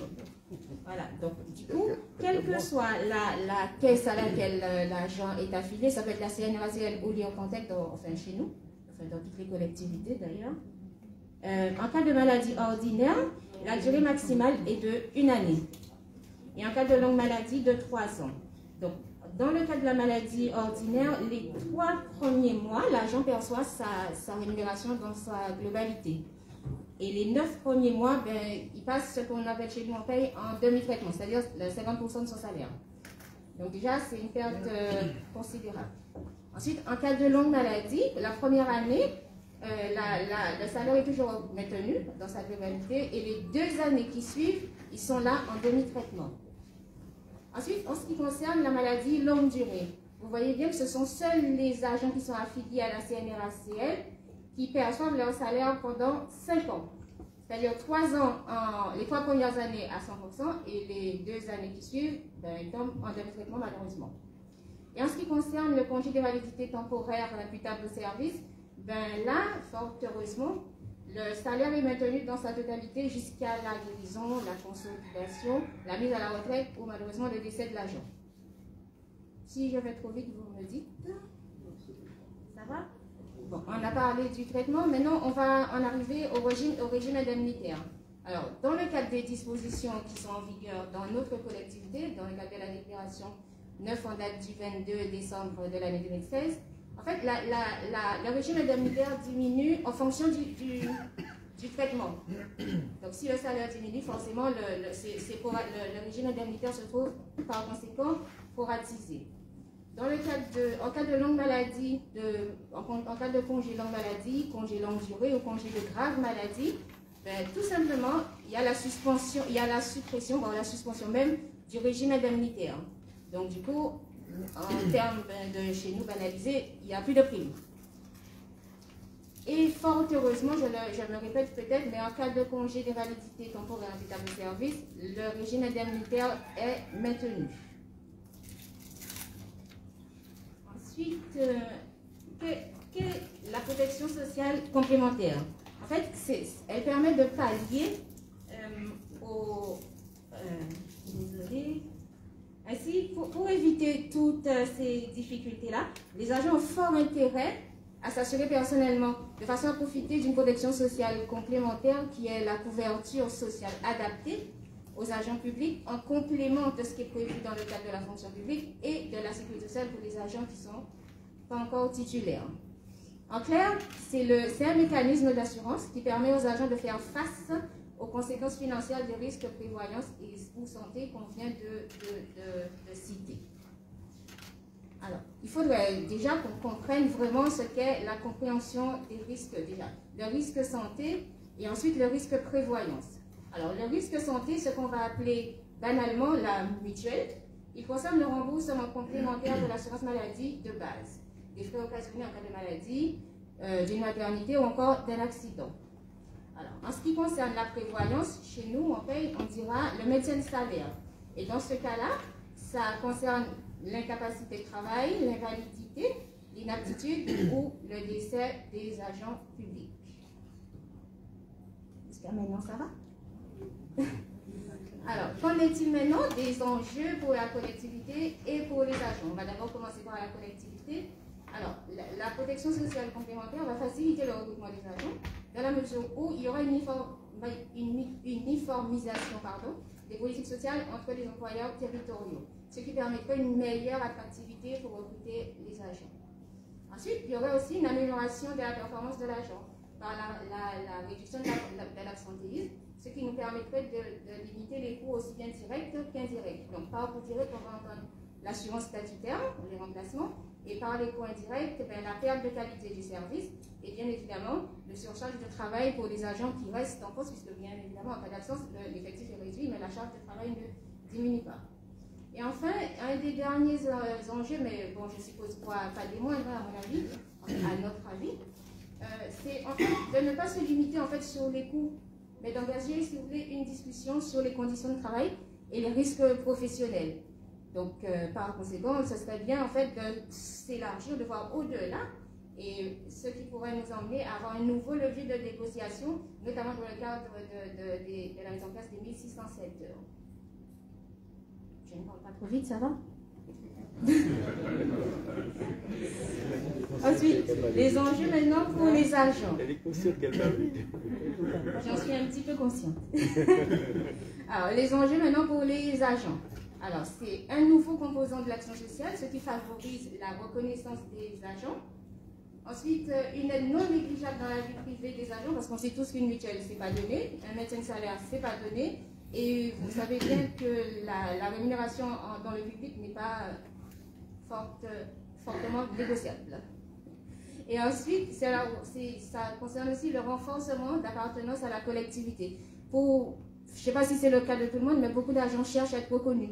Déjà par le travail fourni, et surtout, en fait, on a l'impression, on est 783 comme on a dit, mais de là, on aura l'impression de vraiment appartenir, en fait, et comme dit souvent Mme Malaki, à la famille, en fait. Donc, les agents se sentiront, je pense à mon avis, un peu mieux à ce niveau-là. Alors, ensuite, quel est le niveau de participation? Alors, c'est vrai, comme Mme Malaki disait, au 1er janvier 2025, la prévoyance va devenir obligatoire, avec une participation à hauteur d'un montant de 20% minimum. Et au 1er janvier 2026, la participation obligatoire à hauteur de 50% pour la santé. Et tout ça d'un montant qui sera fixé par décret, qu'on attend toujours, qui n'est pas encore sorti. Ça, c'est vraiment la mise en place effective, 2025 pour la prévoyance et 2026 pour la santé. Alors, la préparation financière. Du coup, chaque collectivité dispose de 3 ans de façon à mettre en place progressivement la protection sociale complémentaire. Bien évidemment, en fonction du budget et des finances de la collectivité. De façon à ce qu'en 2025 pour la santé et en 2026 en 2025, pardon, pour la prévoyance et en 2026 pour la santé, qu'on atteigne les montants obligatoires. Alors, afin d'en arriver au coût que cela devrait coûter estimativement à la collectivité, il est intéressant de regarder un petit peu la cartographie de la collectivité. Comme on l'a entendu depuis le début de ce conseil municipal, on est 583 au 31 janvier 2022. Alors, la répartition par statut, on est 513 titulaires, 43 stagiaires, les contractuels de droit public, donc les contrats d'engagement sont 23, 2 contrats PEC de droit privé, entre guillemets, et 2 collaborateurs de cabinet. Ensuite, la répartition par filière. Alors, on voit que c'est la filière technique qui arrive, je dirais comme dans une grosse paix en fait, avec 275 agents. Arrive ensuite la filière administrative avec 145 agents. Ensuite, la filière animation avec 88 agents. Ensuite, la police municipale où ils sont 18. Ensuite, les filières culturelles et sociales où ils sont tous les deux, enfin, où on a dans les deux filières-là 12 agents. Ensuite, à la filière sportive, on en a 3. Et enfin, à la filière médico-sociale, on en a 2. Donc ça, c'était pour les titulaires et les stagiaires. Alors, la prochaine diapo, ce sera concernant les contractuels. Voilà, par filière. Ben là, c'est la filière technique qui l'emporte, avec 14 agents. En animation, ils sont 7. Alors, quand on met les 100 filières, ce sont les contrats de droit privé et les collaborateurs de cabinet. Ils sont 4. Et enfin, à la filière administrative, on en a 3. Alors, là maintenant, on va, là je pense où le bas va un petit peu baisser. Dans le cadre de la mise en place progressive de la protection sociale complémentaire, avec un coût moyen de 16 €, hein, ça c'est un coût moyen qu'on a pour vous proposer à peu près ce que ça devrait nous coûter, et à hauteur de 10% à partir de 2023. Donc si la collectivité participe à hauteur de 10% pour ce montant moyen, on arriverait à un montant annuel de 11 613,36 €. Ça, c'est pour la prévoyance. Dans le cadre de la complémentaire santé, toujours avec un coût moyen, à hauteur de 25%, on serait à 55 443,30 €, pour un montant total de 67 056 € globalement. Ça, c'est dans le cadre de la mise en place progressive, hein, à partir de 2023. Ça, c'est pour nous permettre en fait d'avoir déjà une vision et pour un petit peu se projeter dans le cas où la totalité des agents adhérerait à la complémentaire santé et à la prévoyance. Je vais porter une explication complémentaire. On a imaginé un scénario avant l'obligation réglementaire, si toutefois, puisqu'il faut savoir que la protection sociale est inscrit dans nos LDG. Avant la sortie des textes, on se projetait déjà d'entrer dans l'action sociale pour les agents. Alors, évidemment, si on anticipe, on a imaginé ce scénario par anticipation, et pour entrer en 2024 de manière plus souple. Comme on aura déjà introduit la protection sociale, puisque bon, c'est déjà prévu, ça nous permettrait de commencer tout doucement et enfin pour respecter les dispositions du décret à venir, puisque le montant obligatoire, nous sommes en attente de la sortie des décrets. Vous avez une idée du coût?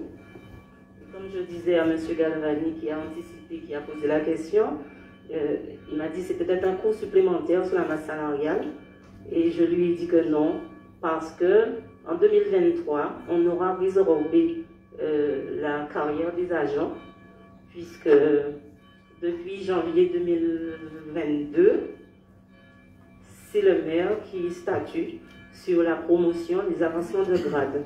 À ce jour, nous n'avons plus de retard au niveau du centre de gestion, et pour cette année 2022, le maire, dans la manière d'appréciation qu'il a mis en place, parce qu'il a créé une commission ad hoc, et c'est en partenariat avec les représentants du personnel que nous avançons sur les dossiers des agents. Donc nous n'avons pas retard au jour d'aujourd'hui. Donc au contraire, bien au contraire, les révisions de carrière, le coût engendré par les révisions de carrière vont bientôt disparaître. Nous sommes sur la dernière année pour verser des rappels de traitement engendrés par les révisions de carrière.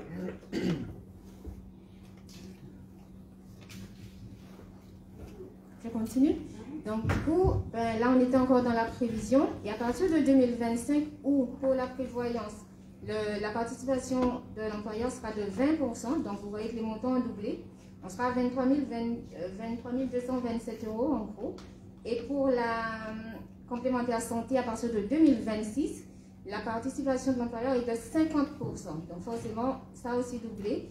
Et ça nous fera un coût total annuel de 134 113 € et 32 centimes.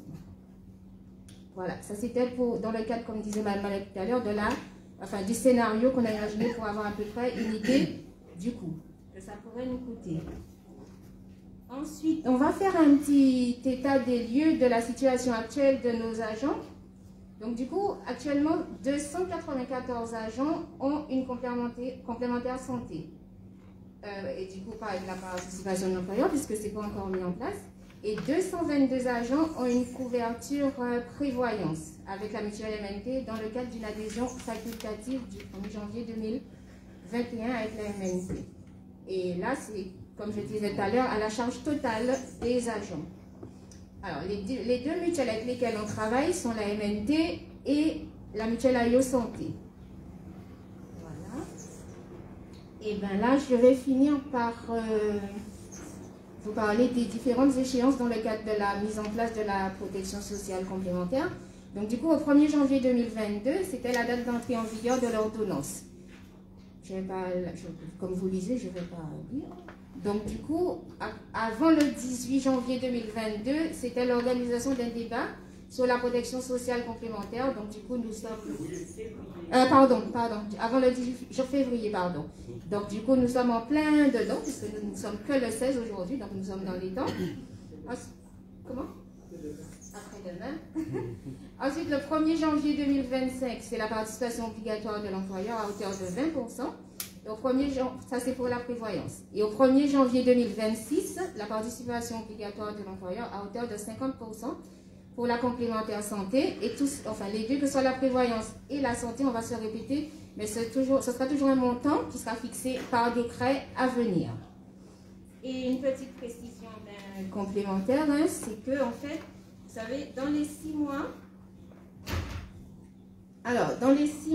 qui suivent le renouvellement général des assemblées délibérantes des collectivités territoriales et des établissements publics, alors un débat sur la garantie de la protection sociale complémentaire est mené. Et dans notre cas, sachant que les prochaines élections à venir sont en 2026 pour les élections municipales.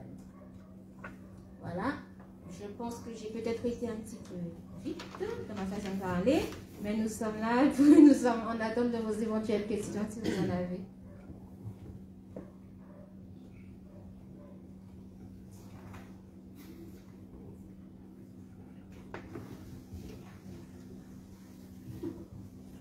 Voilà, on a présenté, donc s'il y a des questions.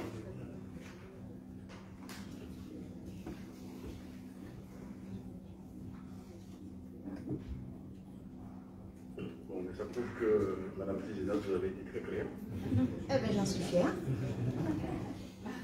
Collègue, oui, merci. C'est concernant les cas actuels des agents qui ont souscrit de manière individuelle à des complémentaires et le fait que justement bientôt par rapport à la loi la collectivité doit participer. Ma question est la suivante: puisque ces personnes-là qui ont fait le choix de manière individuelle, donc il y a des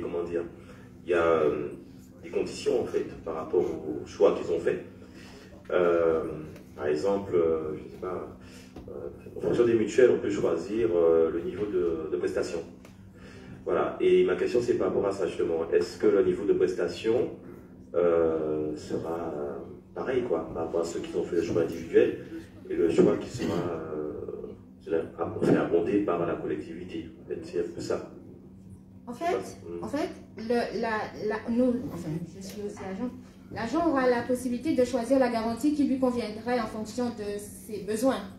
Mais, comme je vous disais tout à l'heure, nous, on va se baser sur le montant fixé par le décret. C'est-à-dire que même si on a une mutuelle genre qui fait 130 € par mois, si le montant fixé par le décret reste 50 €, ben nous, on n'aura pas d'autre choix que d'appliquer 20% ou 50% du voilà. Non, toujours 20% ou 50% du montant qui sera fixé par décret. Après, on ne pourra pas non plus, nous en tant qu'agent, on ne pourra pas non plus prendre une mutuelle au rabais. C'est pas ça. Mais 50% quand même du montant, ce serait déjà pas mal. Parce que vous savez comme moi qu'en collectivité, on ne gagne pas des masses. Donc tout ce qui arrive en plus...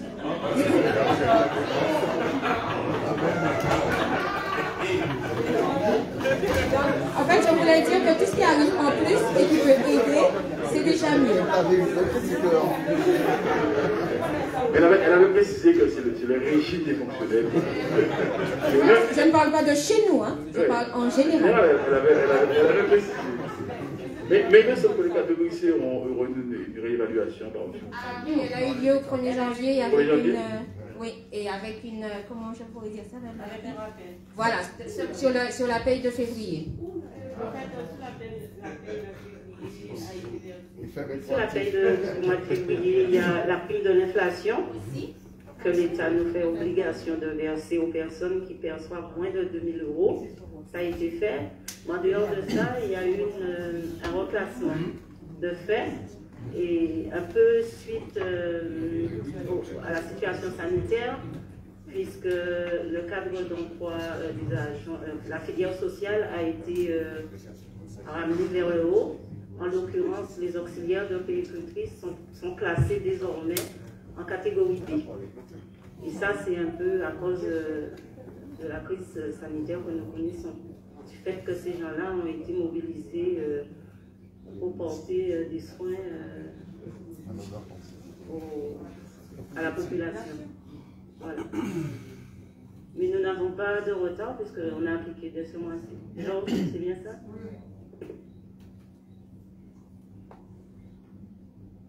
Voilà.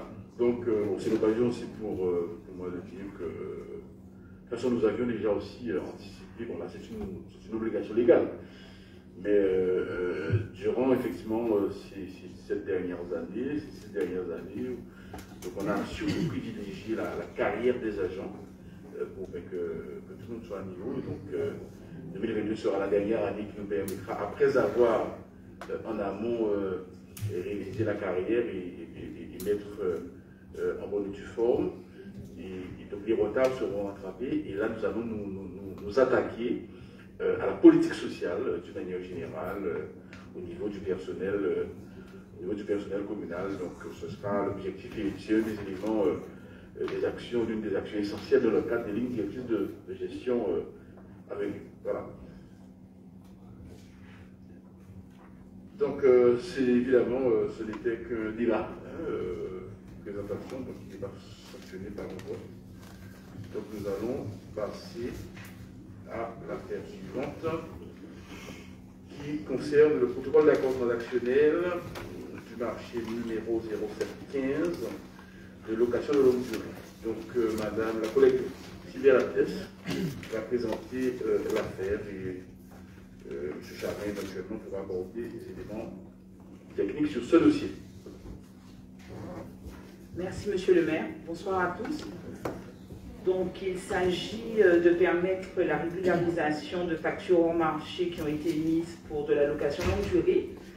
Il faut savoir que l'autorité avait contractualisé avec 2 opérateurs économiques, donc LLD Système et Kama, initialement de 2015 à 2019 au travers d'un accord cadre, sauf qu'une mauvaise interprétation, je dirais, des clauses du marché de part et d'autre, à la fois de la collectivité mais aussi des partenaires économiques, ont fait que certains véhicules ont intégré le parc auto de la ville à 1 ou 2 ans de la date de fin. Et sont encore dans le parc. Donc cette erreur d'appréciation a conduit la ville, ayant conservé et fait usage des véhicules, à ne pas être en mesure de payer juridiquement les factures et afférentes, puisque l'accord cadre était terminé. À l'issue des échanges avec les prestataires, un accord a été trouvé afin de régler ce différend. Il est par conséquent proposé au Conseil de se prononcer sur les protocoles d'accords transactionnels qui sont joints en annexe. Et vous avez les données chiffrées qui vous ont été communiquées au travers des délibérations. Voilà, il vous est invité à en délibérer. Si vous avez des questions. Oui, collègue. Non, j'ai un constat et une question. Le constat, c'est que je n'ai pas compris. Au début, j'ai compris en gros ce que la collègue Sylvia a dit. Il y a deux véhicules qui sont entrés en cours de contrat et qui sont encore là. Donc, ils étaient sortis en 2021, en 2019. Mais quand je lis le projet de libération, j'en trouve 4. Non, je n'ai pas dit 2, hein. Des. C'est des, mais on présente 2 au début. Enfin, on va mieux expliquer ça. Non, je parle de 2 opérateurs économiques. Non, ça j'ai compris. D'accord, mais c'est des véhicules. Des. On va préciser ça, je n'ai pas bien compris. 4, c'est ça? Et la question, elle est simpliste même. Je prends la 308. La 308, oui, 3008. Voilà, c'est le bijou. Alors, 3008, je vois en 4 ans, la collectivité paye 56 507,04 €. En 4 ans. Et on n'a plus la voiture à Badamou. Or, la voiture, elle ne coûte pas ce prix-là. Quel intérêt à payer 56 000 pour 4 ans seulement?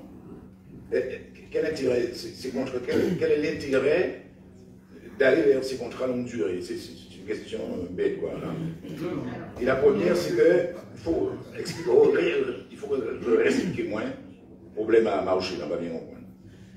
Alors, il faut savoir que c'est une stratégie qui avait été privilégiée à l'époque. Donc, on avait effectivement la possibilité de faire de l'acquisition de véhicules ou de partir sur de la location. Sachant que l'acquisition de véhicules engendre des coûts, la collectivité, à ce moment précis du départ du marché, de la notification du marché, nous étions dans une stratégie achat qui voulait que nous partions plus sur de la location longue durée. La politique achat de la ville va évoluer concernant son parc auto. Donc ça se trouve, on va effectivement acquérir des véhicules en investissement. Mais nous partions à l'époque sur de la location longue durée. Pour répondre à ta deuxième question, les temps sont partagés, je vais bien insister dessus, hein, à la fois de la collectivité mais aussi des opérateurs économiques. Nous avions initialement un contrat qui était établi pour 4 ans. Les véhicules, il y avait une date limite, une deadline, à partir de l'émission d'un bon de commande pour la livraison des véhicules. Sauf que dans l'interprétation générale, il s'avère que tout le monde a pensé qu'on pouvait prendre un véhicule, je dirais, à l'année N+3. Et c'est là que parce que tombe à la cruche à l'eau, ça passe, mais à un moment, pour payer les factures, il faut les rattacher à un marché. Et le marché n'existant plus, on ne peut plus rattacher de facture à un marché. Donc c'est à partir de ce moment-là qu'il a fallu effectivement rentrer en négociation avec les 2 partenaires, les 2 titulaires du marché, même s'ils n'existaient pas. Nous, les 2 prestataires, nous détenions les biens, donc il était important que nous puissions entrer en discussion avec eux. Et suite aux échanges qu'il y a eu à la fois avec les services de la collectivité et les partenaires, il s'est avéré que la solution qui nous permettait de régler cette situation, parce que les véhicules, il n'y a pas que des véhicules, je dirais, berlines, on a aussi des véhicules qui servent à la livraison, au portage de repas, par exemple. Donc, afin de ne pas qu'il n'y ait pas une rupture dans le service à la population, la solution, effectivement, c'est le protocole transactionnel. Il y a combien de véhicules? Alors, tu en as 2 chez Peugeot, chez LD Systèmes, et chez Kama, je ne vais pas tout de suite. Chez Kama, tu en as 5. 5. Et une dernière question. Il est dit dans la convention qu'il Oui. Il est dit dans la Convention qu'indépendamment du coût, du capital essentiel, il y a éventuellement des frais liés à la dégradation des véhicules. Par exemple, il y a, oui, c'est-à-dire que quand on remet la voiture, il y a un constat qui est fait. Alors, est-ce qu'aujourd'hui, nous sommes en mesure de connaître effectivement à ce niveau-là l'état de nos dettes en termes de mise en conformité du véhicule, en termes de dégâts, parce qu'on le dit éventuellement, est-ce qu'on l'a aujourd'hui ou on vote? Peut-être faudrait-il que nous ayons le montant. Sur la partie de déchiffrer, je laisserai M. Florent Charin peut-être apporter les éléments concernant le coût éventuel qui serait facturé à la collectivité pour des coûts. Mais il faut savoir que dans le cadre d'un contrat de LFD, c'est quelque chose qui est prévu. Oui. C'est-à-dire qu'à la remise des véhicules, il y a effectivement une constatation de part et d'autre qui doit se faire. C'est prévu dans le cahier d'échange, ce sont des clauses qui sont initialement prévues. Donc après, c'est calculé au prorata de ce qui avait été consigné. Voilà. Après, dans les échanges entre les services et les opérateurs économiques, concernant les éléments chiffrés, s'ils existent, je laisserai la parole au directeur des affaires financières qui pourra apporter des éléments de réponse. Merci. Mais avant ça, le collègue Yolandi va apporter des précisions.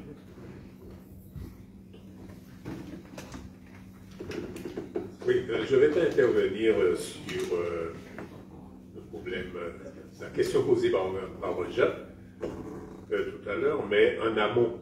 C'est-à-dire que très souvent, les collectivités font le choix de location longue durée pour leurs besoins en véhicule. C'est ce qu'on appelle un couteau à double tranchant.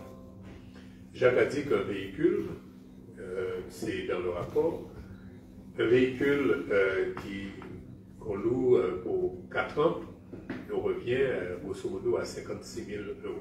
Sauf que dans ces 56 000 €, il n'y a pas seulement la valeur du véhicule, mais il y a l'assurance, il y a l'entretien, il y a tout. Et c'est vrai que très souvent, nous ne faisons pas le calcul parce que nous ne tenons pas de comptabilité analytique. Un véhicule que nous achetons, à combien ce véhicule-là nous revient au bout de 4 ans?